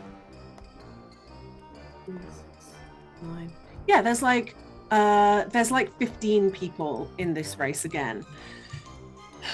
And Master Crank waves the handkerchief again. Go down the hill. Go. What are you doing straight out of the gate to try and get ahead? The temptation is the Spirit Guardians again. And I think instead of that,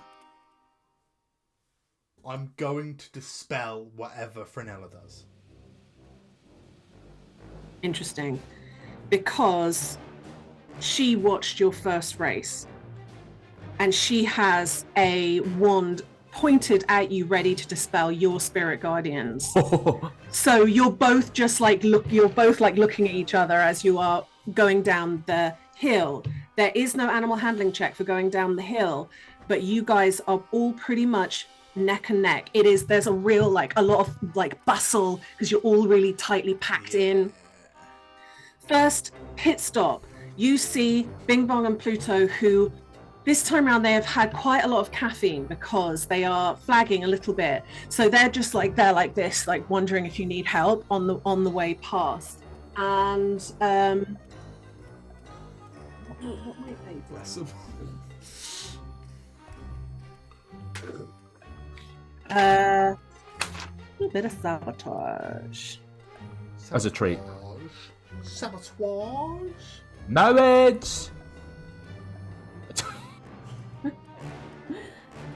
I can't remember where that's from, but I basically whatever that's from is now no longer where it's from. It's just from Tom. Marriage is what brings us together. Princess Bride, isn't it? Today. Yeah, Princess Bride. No, it's from Tom. I don't know. Love. True love. It's arriving kind doing bits to each other from plays they think are funny. Everyone else is really tense, but it's just arrived going. We're those two TikTok people who do the little sketches hey, so I'm Joe Krungus, and you're talking to me about God, that's brilliant. Brilliant. Right. Here's what happens. Bing Bong casts Detect Thoughts on Frenella as she goes past. And just shouts to you, like, on your left! And it gives you advantage on the thing that happens, the antics that happen in the next round. Love that. Wait a second, let's get Sunny in the right spot. So, grasslands, animal handling check. Let's go. We ride in Ramos. 18. That was Ping Pong. With that animal handling, you are overtaken by Frenella. Good. Let's have survival. We do this. We do this shit. Oh god, 6. 6. Yep. Oh shit. It's okay. It's okay.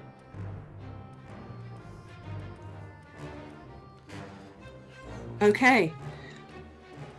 You are currently in 4th place as a few people pull ahead of you. A lot of stuff changes pretty quickly. Do you have antics that you would like to do? I do not in the grasslands. I have faith. Okay. Nevma, or someone, you don't know who.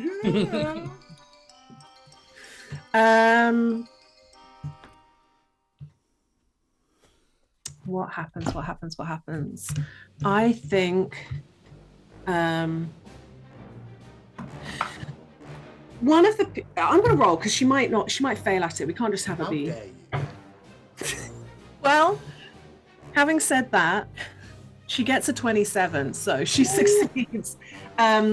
You just, out of the long grass, you see a lasso, and somebody is literally lassoed and pulled off the back of their animal. But I will say this: she's quite small, and she doesn't have tons of athletics, so she does pull her out of the grass. And so there's this like moment. She's like, "Go on, Sunny!"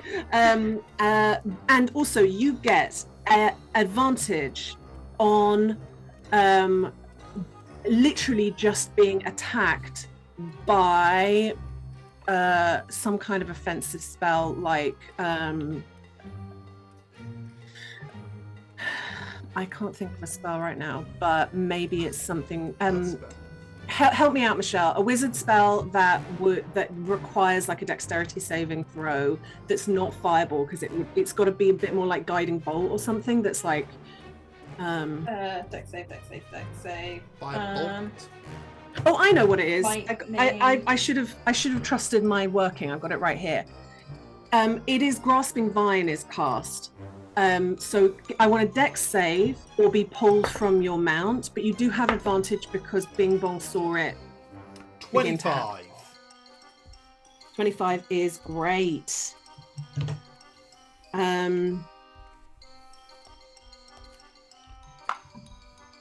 They get minuses for lasso work. Pit stop where no one is. Do you need anything done? Riding hard. Riding hard. And into your favorite bit. Roll with advantage, animal handling, because you're in sand.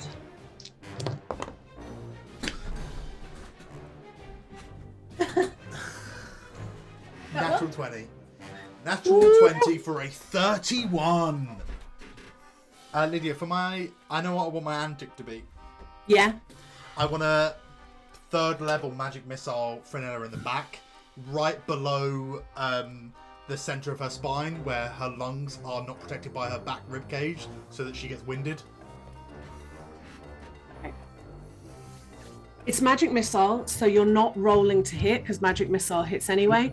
But because this is such a specific area, I am going to ask for. It has to be an Arcana. in order to be very, very precise. Well, you know what? I'm going to allow this. It would be the equivalent of an spell attack roll, but it's a specific point, so there are pluses to that. So I'm I making just want to hear. Yeah. I just want to hear Fenella do the.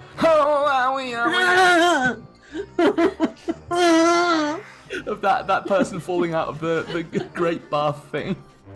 26. 26. I was going to say you need to get over 20 because she's wearing leather armor, but also it's a specific point. She is indeed winded. She's not unseated, but she is winded. Do I with my natural 20, do I catch up or pass her in this section, or do we need to? You don't pass her. She's far too far, ahead of you. But you've closed the gap a little bit. You're in third place, and she's in first place. Constitution save, yeah.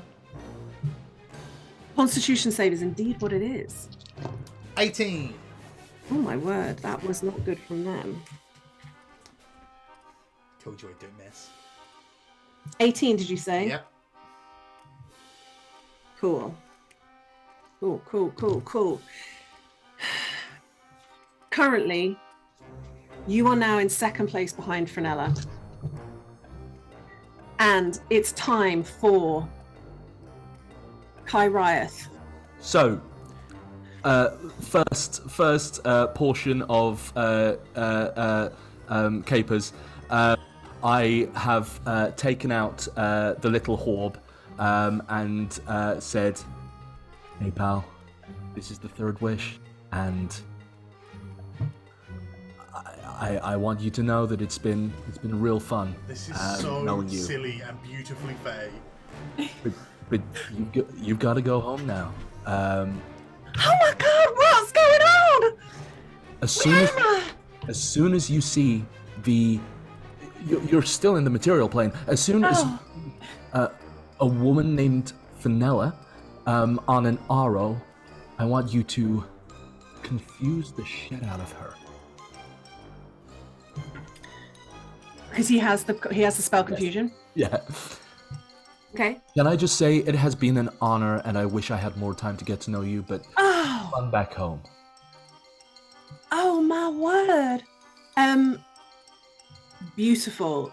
Now, because she's in first place, she goes by. She has to roll, right?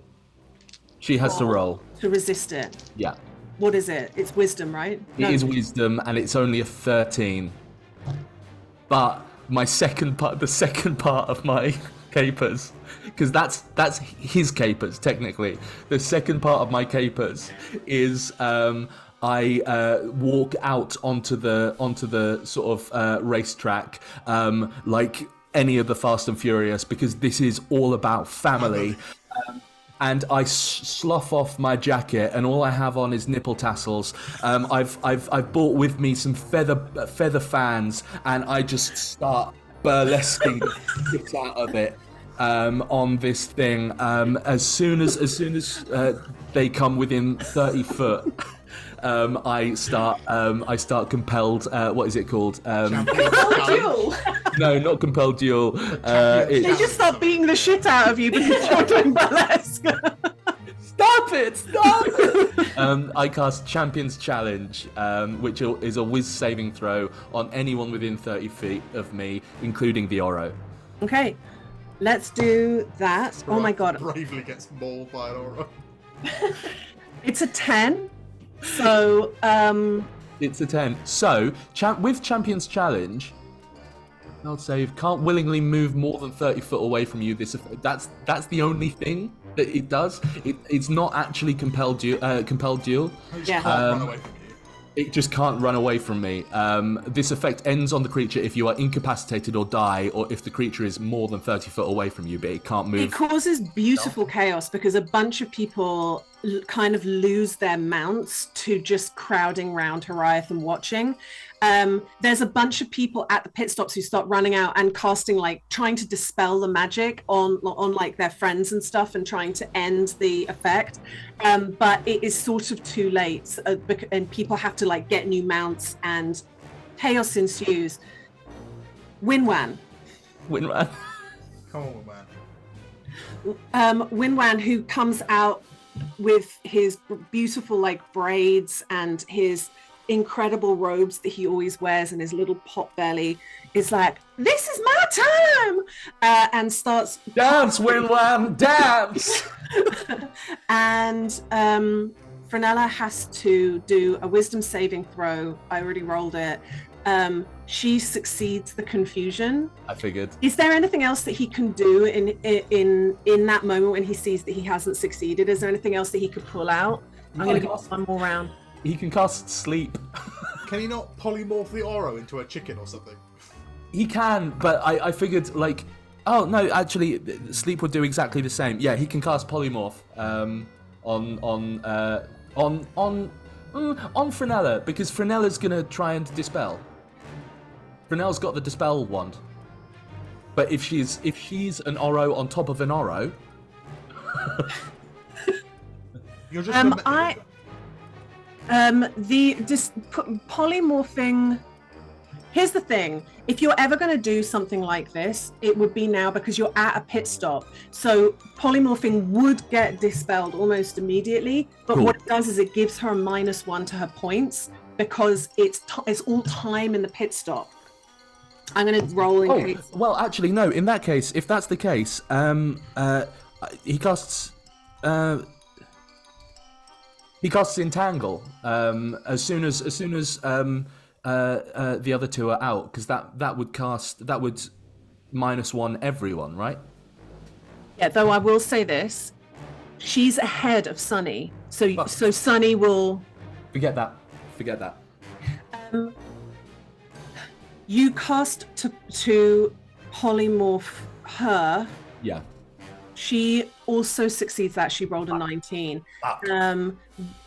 But she is kind of like, she's aware of the fact that spells are being cast on her, and she's extremely distracted by this very elaborate looking pixie, and it is her time to swap her mount anyway, and there is quite a lot of daggers and like whispering and stuff to her people. I'm going to say this as well. Winwan casts it, and it starts like waving, oh, bye, it's been such a pleasure, and never goes. Oh. And just goes, ah. Oh no.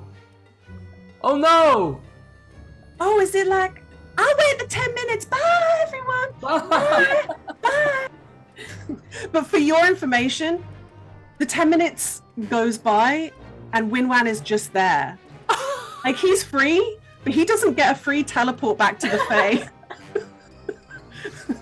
I mean, we'll have this conversation after this little moment. Yeah. So minuses to the competitors.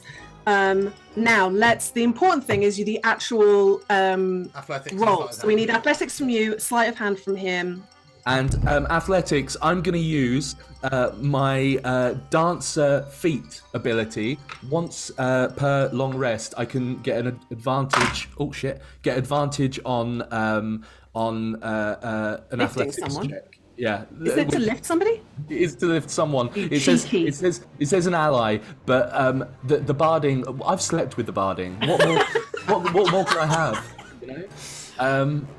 I slept with the barding. All right. I'll allow it. This will come back to bite you at some point. I promise you. But I'll allow it. That first roll was the 3. That was an 18. That was an okay. Yeah. 18 on the dice, or 18 to...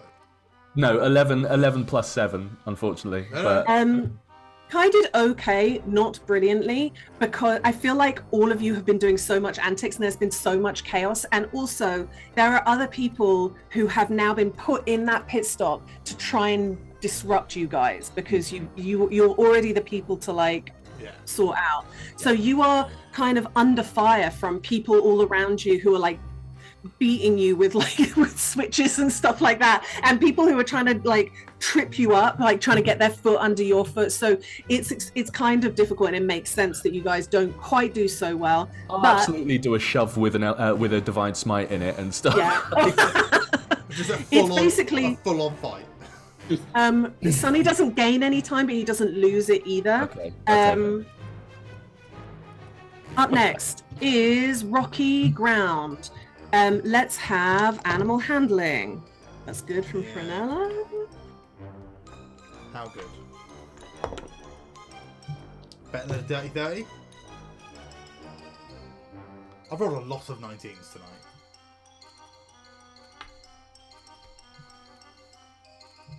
Okay, and then after that, let's have your acrobatics. Okay, 19. We got this. We do this shit every night. That is good.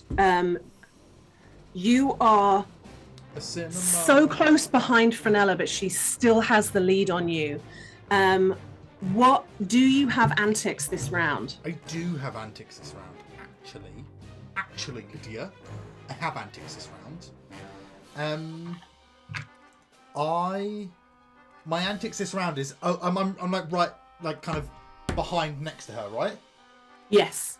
As soon as she's in my range and in front of me is perfect, I'm gonna cast Spirit Guardians to half her speed. Ooey gooey. 50-50.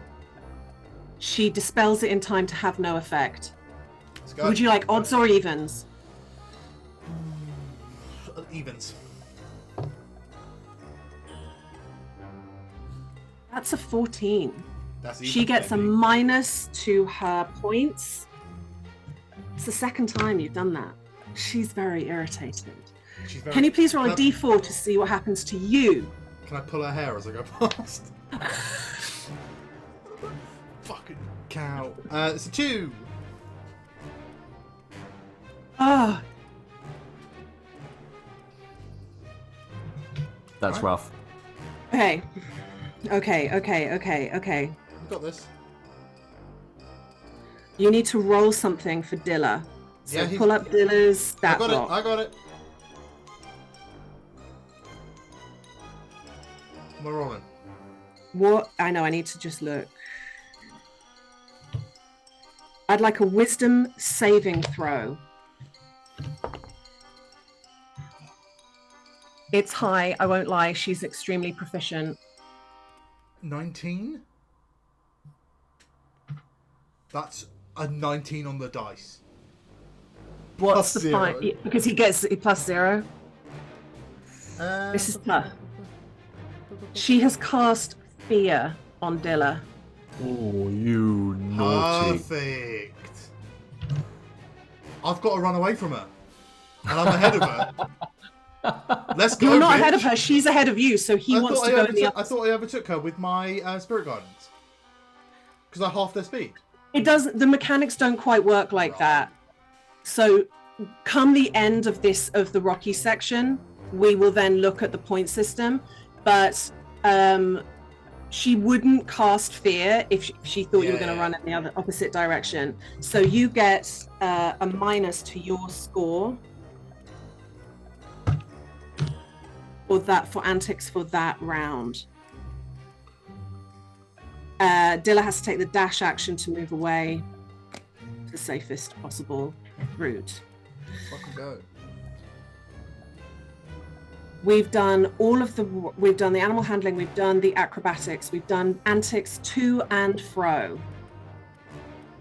Pit stop before the mountains. I'm gonna healing word Dilla, and in doing so, Spellbreaker to remove fear from him. Yes, you are. And the healing word is, we've got this, buddy. It's time to fly. I hope you're ready for these antics. I sure am. What I'm going to say though is that at the pit stop you've got Pluto and Bing Bong. So before the mountainous area, Pluto has Bing Bong sends a message to you to say, right, bear left, because Pluto's put caltrops on the right side of the road. Love that. I'm going to roll to see if she perceives them. She does not. She gets a minus to her. It's that tight score. pony like pulling her eyelids open.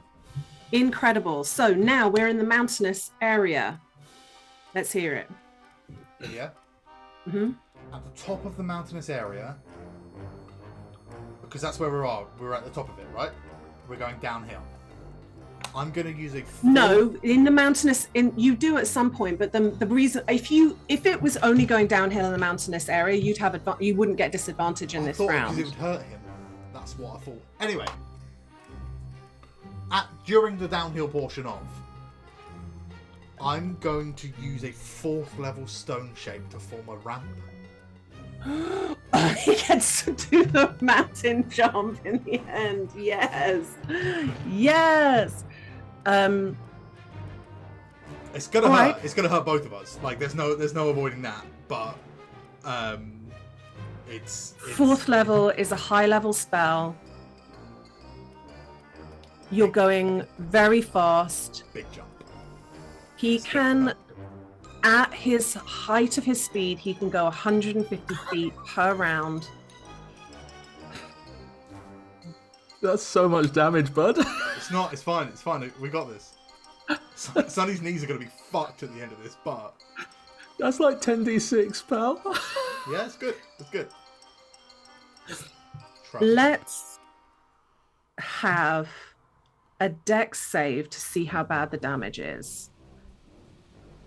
I'm going to say this. Dilla does it at disadvantage because Dilla can't even see. Dilla's in a ball. Okay, so It's like, what's going on? What's going on? Dilla got a 19. Okay. Okay. Sonny's is normal, yeah? Yeah. No, sorry. I rolled a 19 and a 16 as the first two rolls. Dilla's at disadvantage. So Dilla got a 16. Okay. Sonny got a fucking loads. As a dex save, it's 23.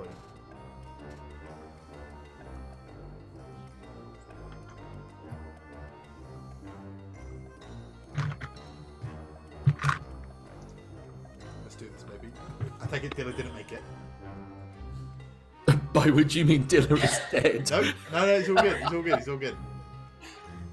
Fuck you. Have you given Dilla... Has Dilla eaten the maple leaf? No. He's good. He's got it.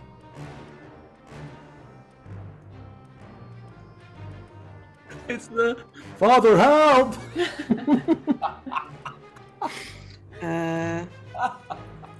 Sonny, we're doing the big jump. We're doing the big old jump. Big jump. Dylan loves to Big do jump, jumps. no whammies. This is a You Rocky both jump. take 19 points of damage. Question. Did Dylan make the save? Is that halved?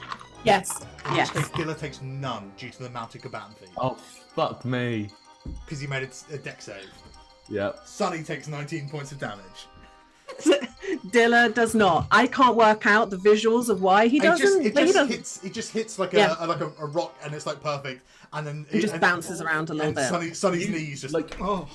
In true Ash Ketchum fashion, you sort of like swing round and just take the full brunt of it.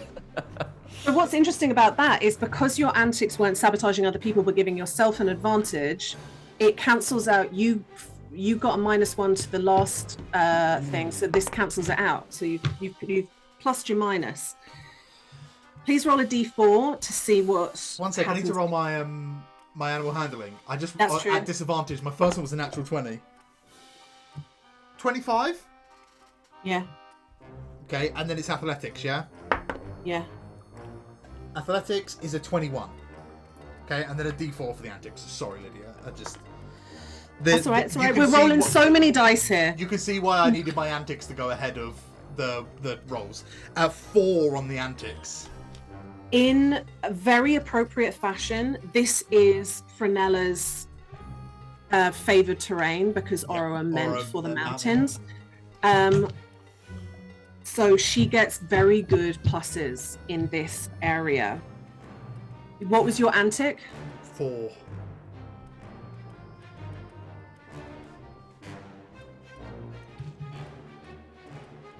Okay, can I please have a strength saving throw? As Fenella casts Gust of Wind. Dirty 20. That's good. You take no minuses, but you are riding through a wind tunnel that would have pushed you both back. Jumped over it. So,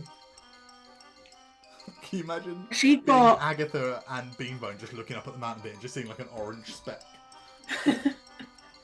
I'm going to do some quick maths because this is extremely close. It's like being Santa Claus.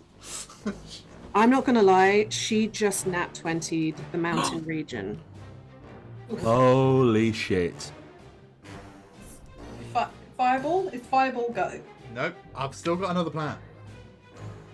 I have It's no your idea shower. what to do. You pull ahead at one point, but then she pulls ahead back because though here's the thing, she pulled ahead of you because you went downhill for a bit, you did the ramp thing, you drew ahead of her, but then he has to unfurl at one point and goes into that like running as fast as he can, but it's essentially 20 feet. And she's just in her element, absolutely in her element. Gust of Wind doesn't work. Final pit stop. That's where we are. I want to make sure we're doing this yes. right. Yeah. Final pit stop. We did the animal handling, we did the athletics, we did antics both directions. Pit stop, Agatha and Beanbone. Yes. I'm absolutely fine, so it's sabotage time. Lydia, end the pit stop, can I do a thing? You can. Can I thaumaturgy the sound of a crag cat screaming at the Oro right in front of Frenella's Oro? They're both mountain creatures, and I assume there's some animalistic response there. There's no roll to see if you do it, because you do it. You would know what a crag cat sounds like. That's great. Don't crag cats sound like people or something? Yeah, they sound like people. Terrible. Like they, when you hear someone bloody scream blue murder. Yeah. You know that cat from years ago, the YouTube cat that went, "Oh my walls." Oh, I thought you were doing the little cat. It's like,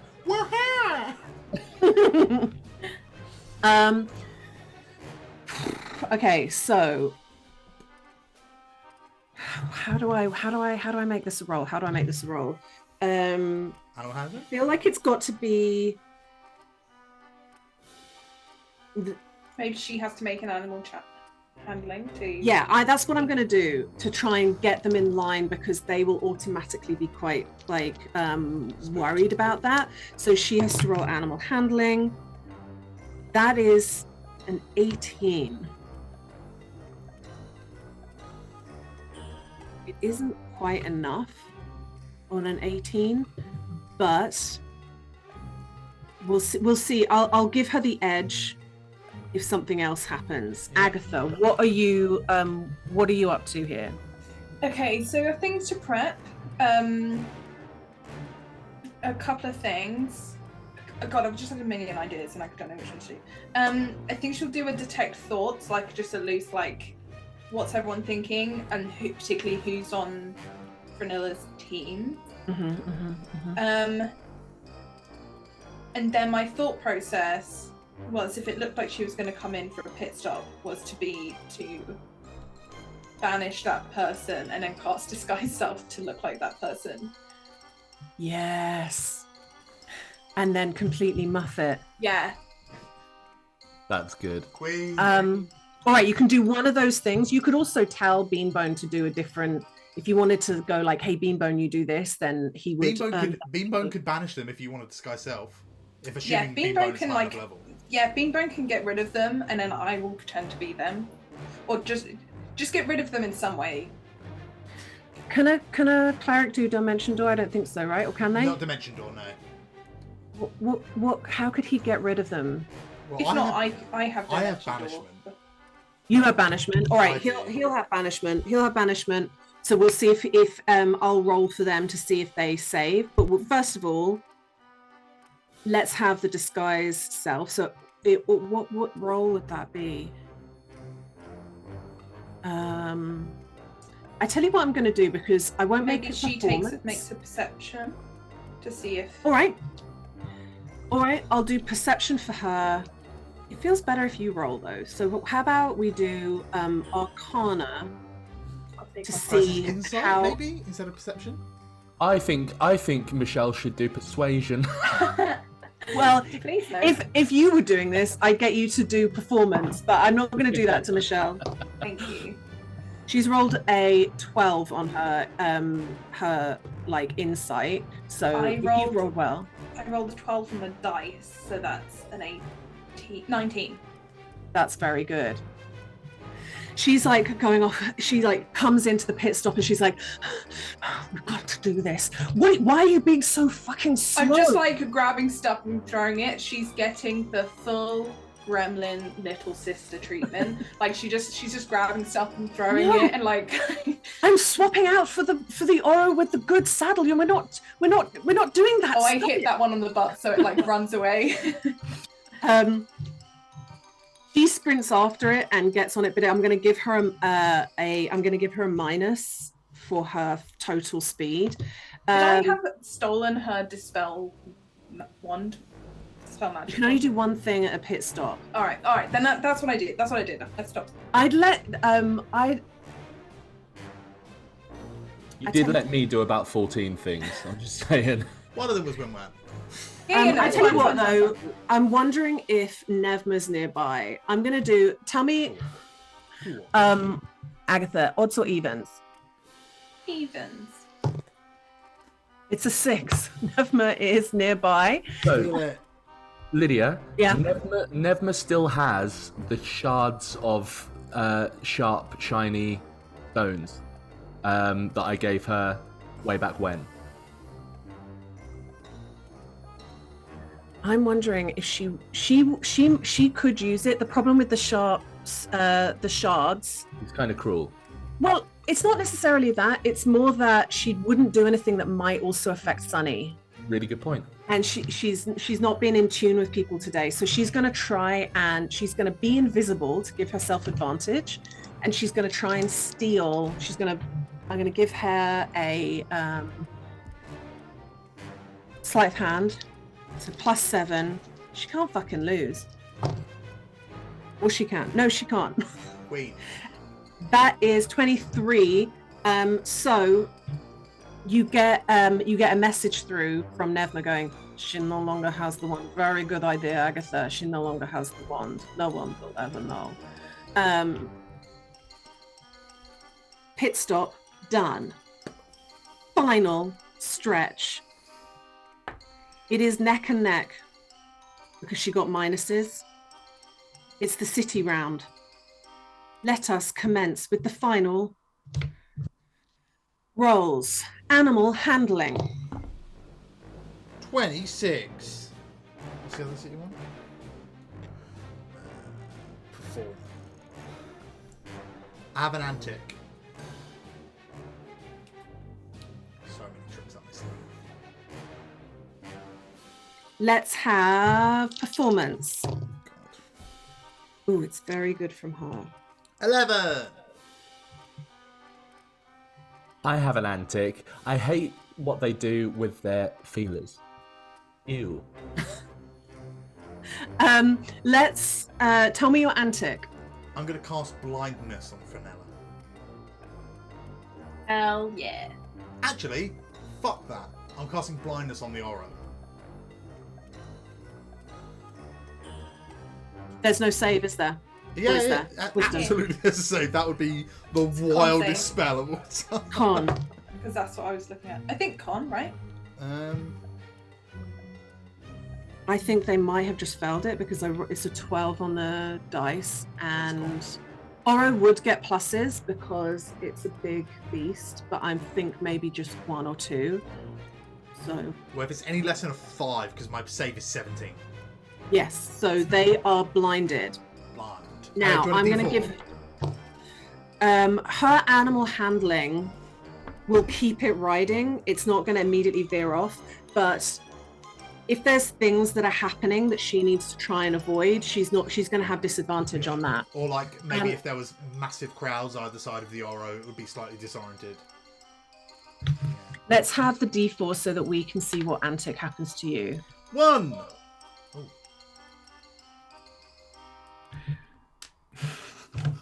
Okay.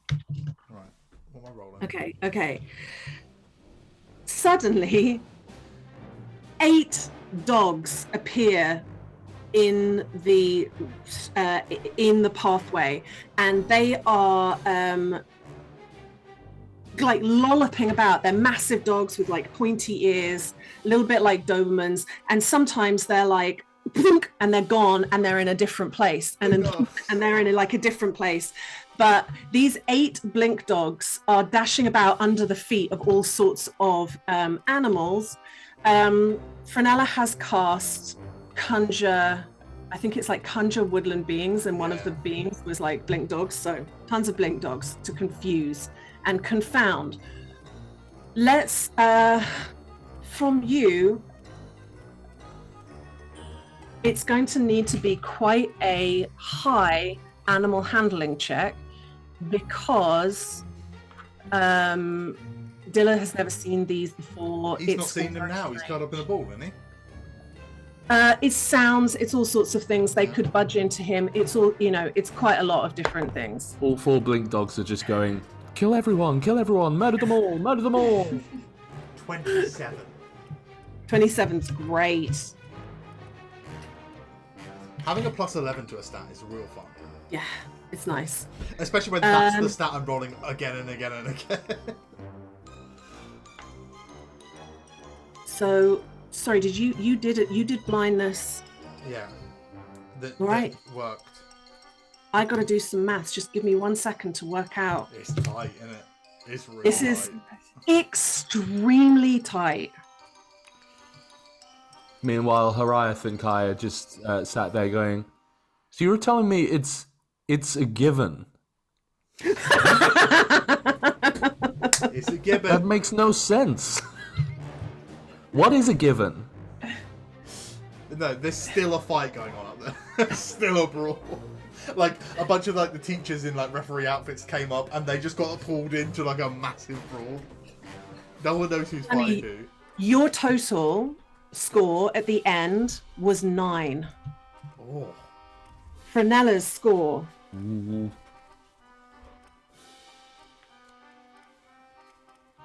I did do a big jump.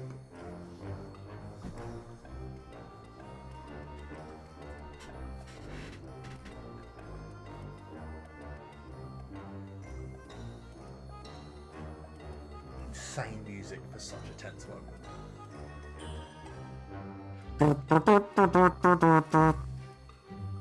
I couldn't have made this up. You She could. got 9. Photo finish! Her Oro is blind, but she is riding the shit out of this blind Oro, just going in a straight fucking line. I'm going to do one final roll-off between you and her. Oh, he's gonna get in that 20. Just call it now. I know. What am I rolling? You're rolling animal handling. Okay. So is she. She has extremely high stats. She is a 3rd year. Yeah. Here we go. So, Have we had any nat ones I'm rolling. today? I'm rolling. 1 sec.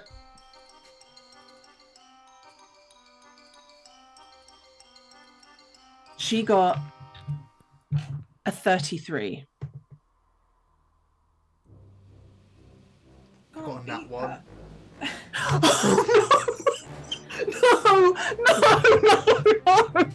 No. Oh my god. What does that even look like? Oh, it's just a blink dog at the end. I'm blaming chat. I'm blaming chat. Fenella, got 33.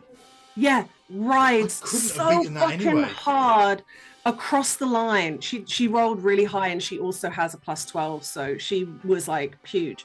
But she the Wait, she has a plus 12. What? She has a plus 12. Sorry, my mistake. I'm going to say that the nat 1 looks like this. You are riding across. You've weaved in and out and away from the blink dogs, and I think something happens that disrupts that board, and you just go flying off the board just as you're about to hit the line and just eat fucking dirt right when it comes to the line, and Dilla just rolls on. And you just have to pick yourself up and walk across the line. You get second place easily, because people are way, way, way behind. But she does get first place. And that has been Divisia Sensus. I'm so sorry. I realise that we're now at 10:30 and we still have a little bit to go through. Sunny, I think Sunny's going to go and celebrate with Dilla. Yeah. I think you can't really ask for more out of a mama than what Dilla you can't. gave. And look, here's the thing: you are a first year. It would have been wild for a first year to have won the entire race in their first year. Yeah. The fact that he came second makes him a sort of quiet hero, but it is ruined by the fact that the person who won is kind of terrible. I think just off that, I think Sunny has just a genuinely incredible evening of celebrating, telling stories and hearing everyone's little stories of the thing. There is no losing. There's just steps to success. Yeah. Incredible. So fucking close. Presentation for the Golden Griffin Cup happens a week or so after the mounted racing. You've been prepping for this. Agatha's notes. Nevma started it early, trying to get the presentation ready. And when the day comes, all the first years all go to the auditorium, and the people who were successful in getting Golden Griffin Cup assignments go up one by one and do a kind of awkward presentation of what they went through. I'm going to list off a couple of things that you hear before you go up to tell your tale of what happened. We already know some people killed a dragon turtle that was a menace to some trade routes. We also have Hayes's group who successfully went to the Shadowfell and brought back some shadow essence to be studied. The studying hasn't happened yet, but successfully brought some back. One group found a scepter. It's called the Scepter of Gar, which is the god of fire. This rod is immensely powerful and was wielded by a long dead empress quite a long time ago. It was lost in a skirmish in Drashen against the Hosiag Wildlands border quite a few centuries ago. They have brought back the Scepter of Gar to be given to the Emperor. Very impressive. Would you say it's a hot rod? It's a hot fucking rod. Hot rod. One of the groups killed an adult green dragon that was a menace in Drashen. One of the groups killed an adult. An adult. You guys are like, we've done that a lot. I don't know. I've knocked out a lot of kids. I don't know how many adults I've killed. Another group freed a whole town from the thrall of an aboleth in Telespia. Bam. One group unearthed a Khotan plot to assassinate the Emperor's progeny. It was a wild plan that had quite a few sleeper cells of spies in play. They were literally going to storm the palace and try and kill a bunch of the children of the Emperor. Extremely impressive. It's not very flashy though, because it was like quiet work of taking down cells rather than a big fight, but it's still incredibly impressive. They are the people to beat, essentially. Now, doing the presentation, I'm going to need a skill check from everybody. One has to be performance, and one has to be history. I fucking love that Hariath is absolutely that kid at school who didn't rock up to any of the prep until the very last one and said, "Okay, what do I need to say?" Yeah. As far as history goes, Nevma's history is a +3. I'm guessing that Agatha's will be higher. Yeah, it's +4, so I guess I'll just do the history. And Hariath will do the performance. What skill check will Sunny do? You've got to do the Kimber angle, right? Yeah, religion maybe. I'm not great at religion, weirdly. Yeah. That's because you really just know Kimber as a person rather than knowing religion as a whole. Can I interest you in an insight? Run that past me. What does that look like? I wanna convey Kimber's genuine, true, and deep motive and story in a way that conveys a genuine understanding of Kimber. I wanna draw on my insight of my patron.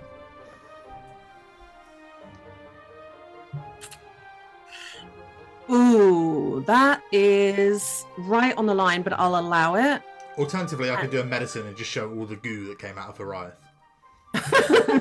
We'll do insight. We'll do insight, and Nevma will do Arcana, talking about all the fucking Arcana stuff that happened, all the spells that we used in fights, as well as talking about the Arcana that's involved in the items as well. Right. So yeah, I think maybe I could convey the mental of that journey and everyone's mental state at different stages and what that actually the toll it exacted. Come on, official Hariath dice made by Automatic Dice. Get yours while you can. Nevma does not roll particularly well, but still gets a 12. I got a 25. 18 for Agatha. 26, 18 on the dice. Very nice. What was yours again, Nikki? 25. Insight.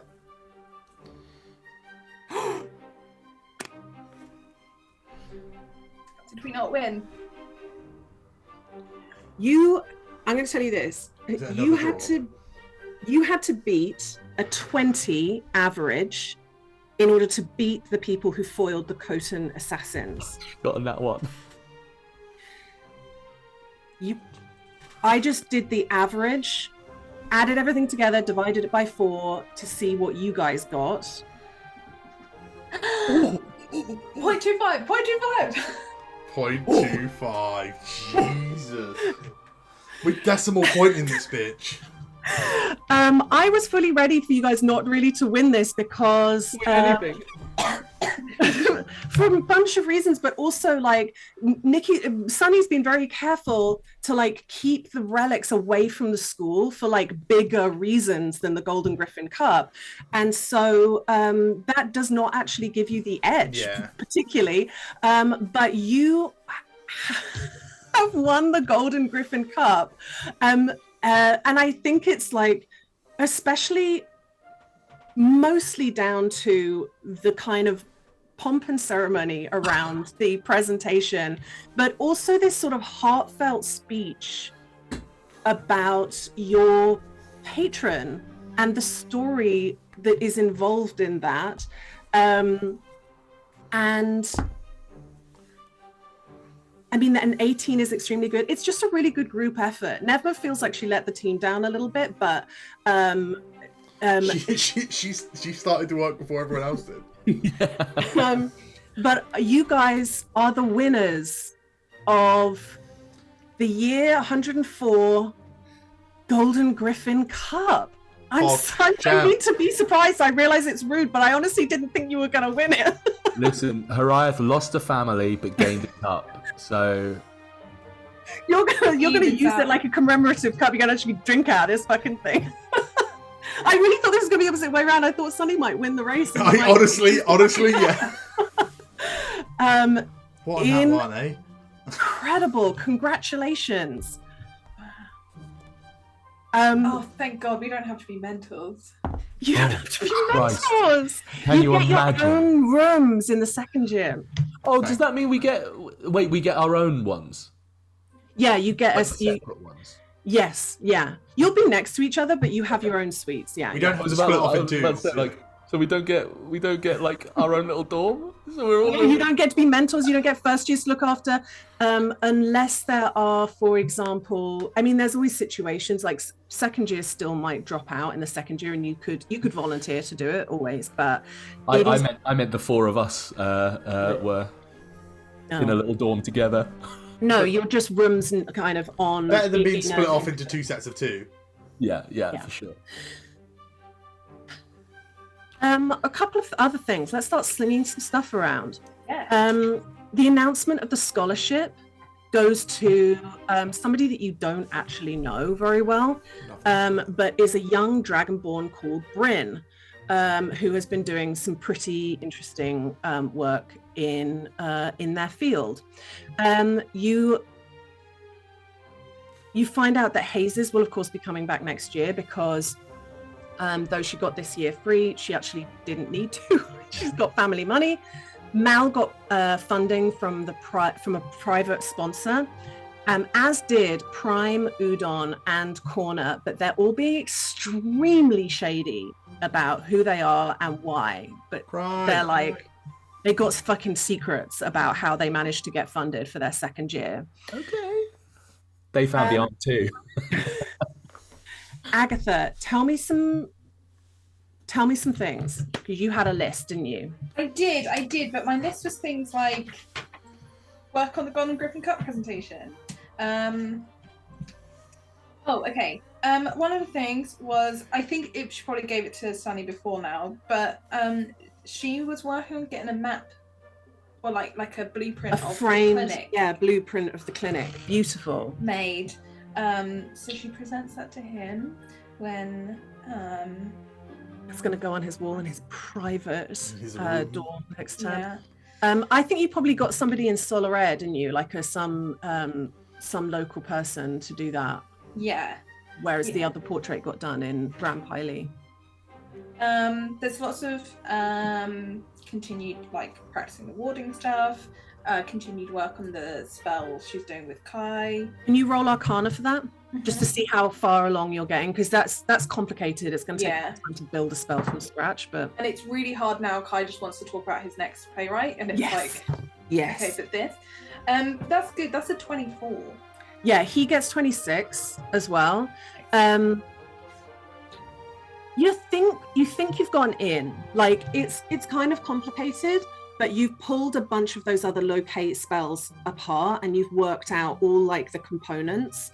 So you're sort of at that point where you've taken the watch to pieces and now you've got to figure out how to put it all back kind of together with no screws left over at the end, sort of thing.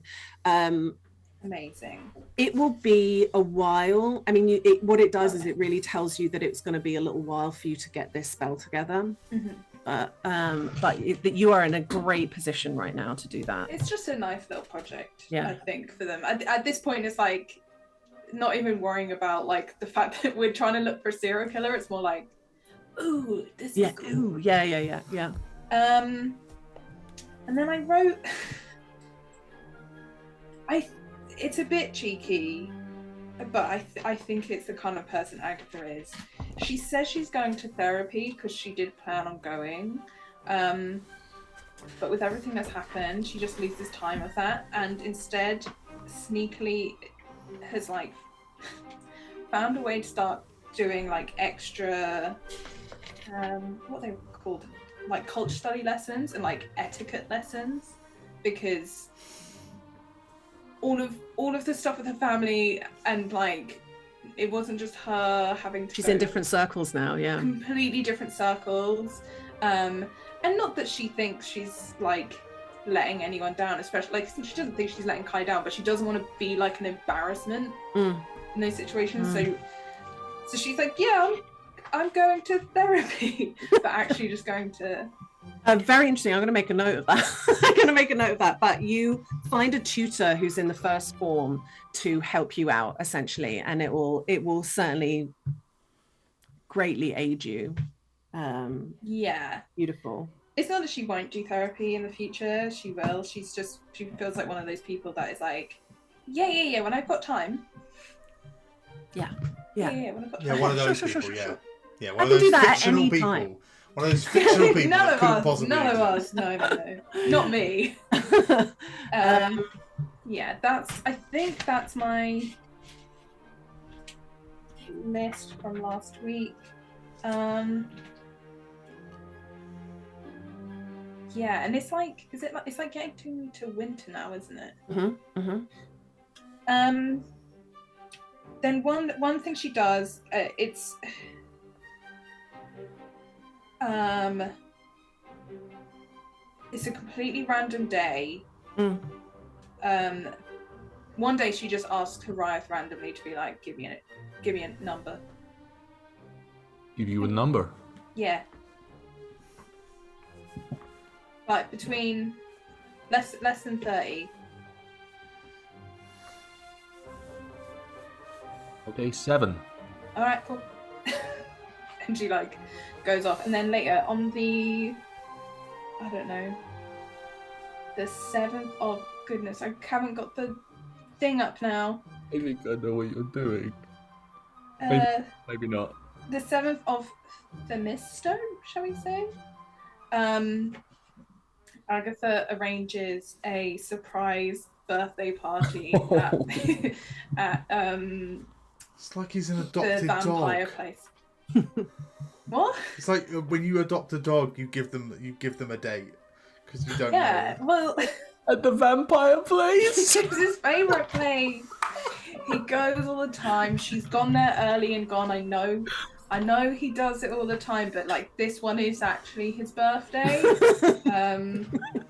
He like comes in and he just like muscle memory puts the hat on with elastic around the thing, like gets his fucking things, goes sing the fucking song, comes along with them like just fucking staring at them. The only difference is we're all witnessing it, which is sort of like Agatha's now like, maybe I fucked up. I love the fact that all of this time I've just been going alone as well. Yeah, absolutely. That's so. I know all the words. Going to a theme restaurant by yourself is so depressing. Oh, It's so depressing. have a bloody great birthday. Oh, that's so sweet. Thank you. Oh goodness, I'm now trying to think of anything else I had planned. Why? This is the moment. This is like Yeah. the smoke 'em if you've got 'em moment. Can we move on to someone else? If I think of anything, I'll jump in. Yeah, I'll say this as a thing that would have happened at some point, probably much earlier in the term. But Hirath, you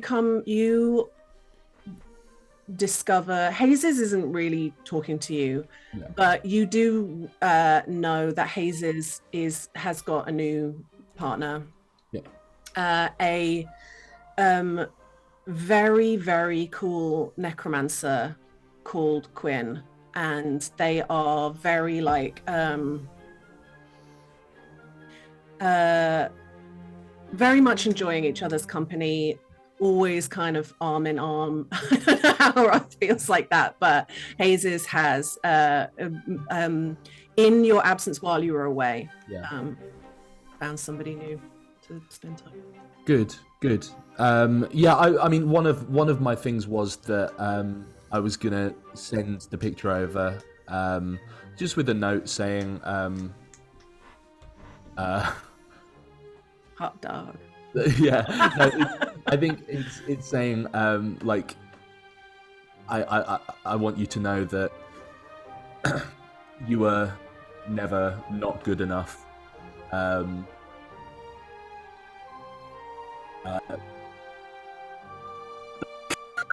don't know, like just that, like, and just leaves it by the door. Doesn't expect anything at all. Obviously, doesn't expect. That's a horrible I thing. feel a little frosty from the person that sits behind you in your class, but it's also that thing of like, is she, you know, her attention is sort of elsewhere, so it's just more like a kind of yeah, and in the nicest possible way. Like it kind of in the moment it hurt, but Hariath hurts a lot more right now, and is glad that he's not dragging another person down in his kind of whirlpool. Do you know what I mean? So it's actually it's a good thing to see the two of them happy, you know. That was one of my things. Whilst Michelle is having a ponder, I think one of my things is to be like to Winwan, just like, hey, so this is kind of like this was probably on the day of the race. yeah. Hey, so I mean, you're not gone. And that's not me saying that I want you gone, but you want to go, or I don't really know. I don't know how to get home. I don't know. I suddenly feel very exposed. If I get hurt now, I don't go into the marble anymore. I just die. Well, do you want to? I mean, I'm going to be around here for a while. Do you want to? Will you protect me? Of course. He's gonna have a little fucking terrarium in his room with Of course. Yeah, so like part of like this kind of continues on to the next thing, is that he goes to his room one day at the end of term and realizes actually he's got a full, like, he's got like 3 trees growing in his room now. And kind of goes, shit, and has a little think about it. And I think in this time, it's super late in the term, but he goes to one of the horticulture club days, and asks whether he can join. Yeah. They have like they have a bunch of little like gardens that are mostly, a lot of it is to grow things to give to the alchemists. But yeah, it's a good like groundwork of learning that kind of stuff. Yeah. So yeah, that's and good. I think alongside that, it's like, is it okay if I plant some invasive species? Yeah, they get kind of like worried about that, and they start cordoning off an area that you know. It's like a greenhouse, yeah. It's only Fey mint. I'm just gonna. Oh God! It goes everywhere. Christ. I think I only have 2 other things, but other people can go. I can get mine out of the way. Do it. So I've got 3. I'm really sorry. I think a lot of Hariath's time also is spent realizing that he's got a lot more time on his hands, not thinking about bettering himself for other people. And I think with Agatha's permission, he spends a bit more time with Pete and starts to kind of like learn the process of making mead, and you know, like, again, it's the conversation is, you know, I mean, if Shane is on his way out, I am just here. If you would allow me to, I mean, you're down to 2 people to run the bar. If you'd allow me to help. I think Pete is quite surprised at this turn of events, because he really took you as somebody who enjoyed the drink more than enjoyed the process. But here's probably how this thing goes down, because after all, there is no tavern for a little while. So you very quickly get in the weeds of like the theory of mead. He starts talking an awful lot about yeast to you. But it's time spent, and it's something to kind of remember for the future, for sure. Yeah. What else? Start spending a technically family now, so yeah, yeah, yeah. Start spending a lot more time at the shrine that Sunny has created. Again, I think he's very clear at the start. You know, I'm not trying to.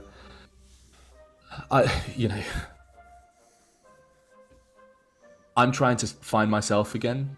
The me that I can be instead of the me that I thought I should have been. So, whilst not necessarily kind of becoming a devout follower or anything like that, I think there's a lot of time spent reflecting there. And God, the last thing. What was the last thing?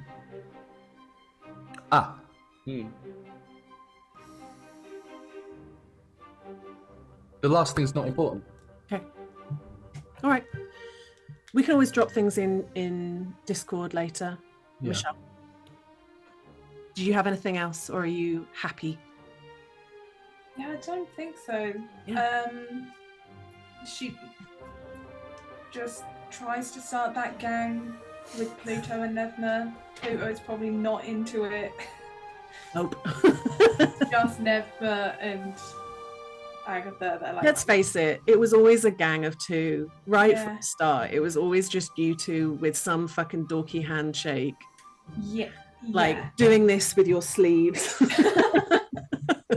And Matching plotting leather jackets. something together. They're always plotting something. And yeah, I think she's just spending a lot of time either studying, hanging out with these guys, or with Kai, or Yeah. some amalgamation of all of them. Yeah.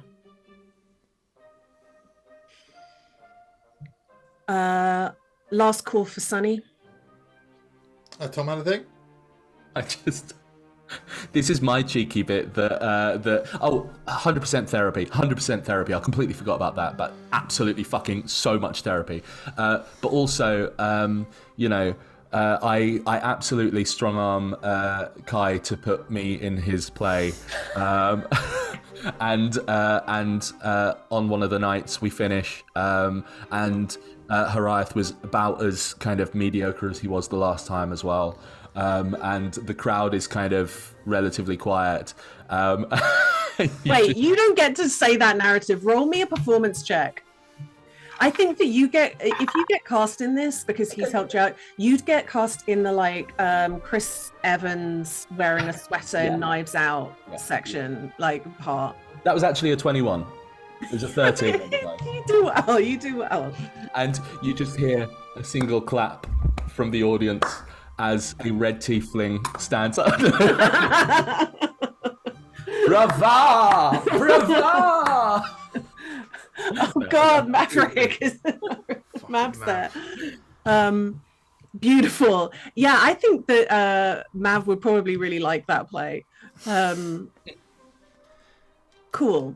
Sunny. Yeah, I think Sunny spends the rest of term doing what he set out to do, which is going to class, going to clubs, meditating, worshipping, going on rides with people, without people, spending time with Nevma, spending time with friends, and just having the core Divisia Sensus experience. Yeah. Well, as the end of term approaches, you are looking back over your first year at the school, how much you've already achieved, how much is still possible in the next 2 years. The last day of term lands on Dawn's Bounty, a festival that marks the last day of the year. Traditionally, over the world, people celebrate this day to acknowledge the hardest day of the year. That might not be felt so much for you kind of people, but for many people across the world, it is the very depths of winter when things are at their most scarce. And it is the depths of the rainy season, but it is warm. The nights draw in early. The school has a service in the morning where a lot of the gods are given thanks to for getting through the difficult times of the year. And then the school comes alive with games in every classroom.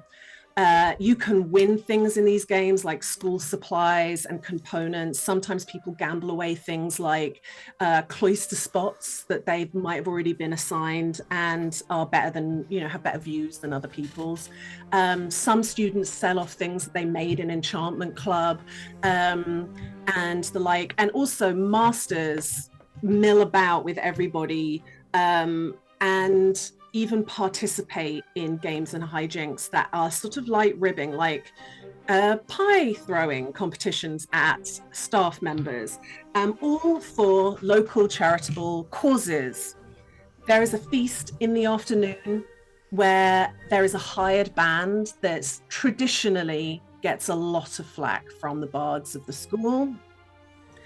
There is a very small amount of dancing, but at around 8, all the students walk into town together. The normal tradition for Dawn's Bounty is to give things. It's a big present giving, sharing holiday because it is the idea that on that hardest day, anyone that has anything spare, it gets shared with the people who might have already run out. So that's the tradition. But in this instance, students are encouraged to do acts of charity in the town in a sort of joyful way, not in a like, here's 20 quid, mate, go wild, and to engage with Solarians. And as the temple of Da'an rings its bell, telling the city that it is midnight, everyone embraces and goes outside into the streets to make wishes on the stars for the year ahead. It rained hard that day, so the streets are filled with puddles that get splashed in as people dance, but the sky is suddenly clear. Some of you are thinking of all the good that can still be done. Some of you are thinking about work that you might be able to do for the Diamond Hand, following up on people that you've already helped, like the Myconids. Some of you think of things that are unfinished, like the murderer who is still out there, the Sorrowsworn Rat King. Who the hell is Jamie Denevin? Some of you think of home and family. Some of you think of the future. Some of you think about where you are right now and who you're standing with. On the Epoch of Julian 104, and as it becomes Epoch of Julian 105, tell me some wishes that you make at midnight.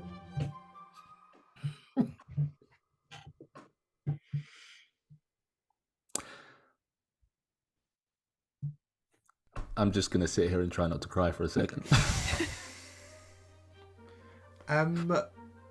I think every year for a long time, Sunny's wish is and has been for more of the same.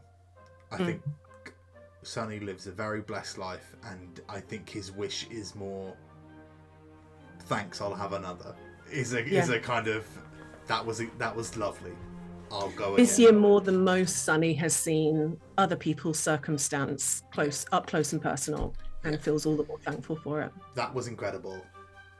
Yeah. I'll go again. Yeah. Agatha. Yeah, I think it's something similar but opposite, where I think every year no thanks. Agatha's like wish for like just something to happen, like something to break the cycle of her daily life. And yeah, so I think in a similar vein, it's like, yeah, this is good. Back in the habit. Yeah, it's like, it's not a wish for everything to stay exactly the same, but a wish for the people around her to stay.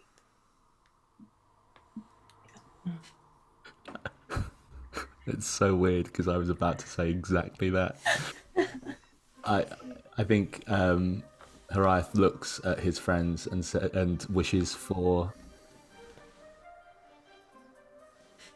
them to stay, and thinks about the time that he's going to be here and the enormity of everything, and wishes beyond hope for each and every one of them to live the longest and the happiest that they can ever live. Lovely. Hot dog. So now, the sun has risen. It is a new year. Everyone is now asleep in their beds. These 3 brave souls who grew from lost prince running away to powerful fae of sacrifice and integrity, from hapless good boy to formidable champion, from simple barmaid to commanding imperial mage. In just a few weeks, they're going to be second years, no longer the underdogs. But for now, they sleep. Thank you so much, everybody. Oh no. Thank you so much for coming with us on this journey. Oh, I was doing really well. You're gonna miss these spots guys. a lot. Well done, everyone. Yeah. Well That's done. just the first year. Okay, so year 2. All now Oh. tonight. Oh, Thank you well very done, much, Liz. everyone. Thank Well you very done. much, Lydia. Round of applause for Lydia. You're welcome. I don't know why it's hit me so much. Thank you so much. Thank you so much, everyone. This is the end of Divisia Sensus, but it obviously it's not the end of Wicked Game. You'll never get rid of us. Lots and lots of wonderful things to come in the future, especially that first week in July where we begin Wards of the Vale, our newest campaign. Stay tuned for more news. In the meantime, your Wicked Wednesdays will be no less wicked than before. We are going to be hanging out. We're going to be playing some games. We've got some other stuff to come. I'm not going to actually. I'm going to miss a stream, guys. Oh my god. I say that like I haven't been gallivanting. Yeah. So next week, join us 7 p.m. We're going to be playing some games. I don't know what you guys have agreed to play, but they're doing something. We'll figure it out. We'll figure it out. There's some we'll ideas. We'll probably be chatting stuff like campaign but like stuff as come well. join. But yeah. We'll be chatting all sorts. July 2nd, Charity Week begins. I'm not going to do a whole thing right now because that would be crass. Check out our YouTube. Check out our social media at Wicked Game RPG. Yeah. It's all on there. There's a pinned tweet with the whole thing. It's going to be incredible. I was at MCM this weekend and spoke to some people about being guests on the 24-hour stream. So there's some exciting stuff. Some people you may have heard of, some people you definitely haven't heard of that I'm excited to introduce you to. So lots and lots of really wonderful stuff coming. Yeah. Have a great week, guys, and we'll see you next week. And see you in the Discord. We love you. Thank you. Bye. Goodbye.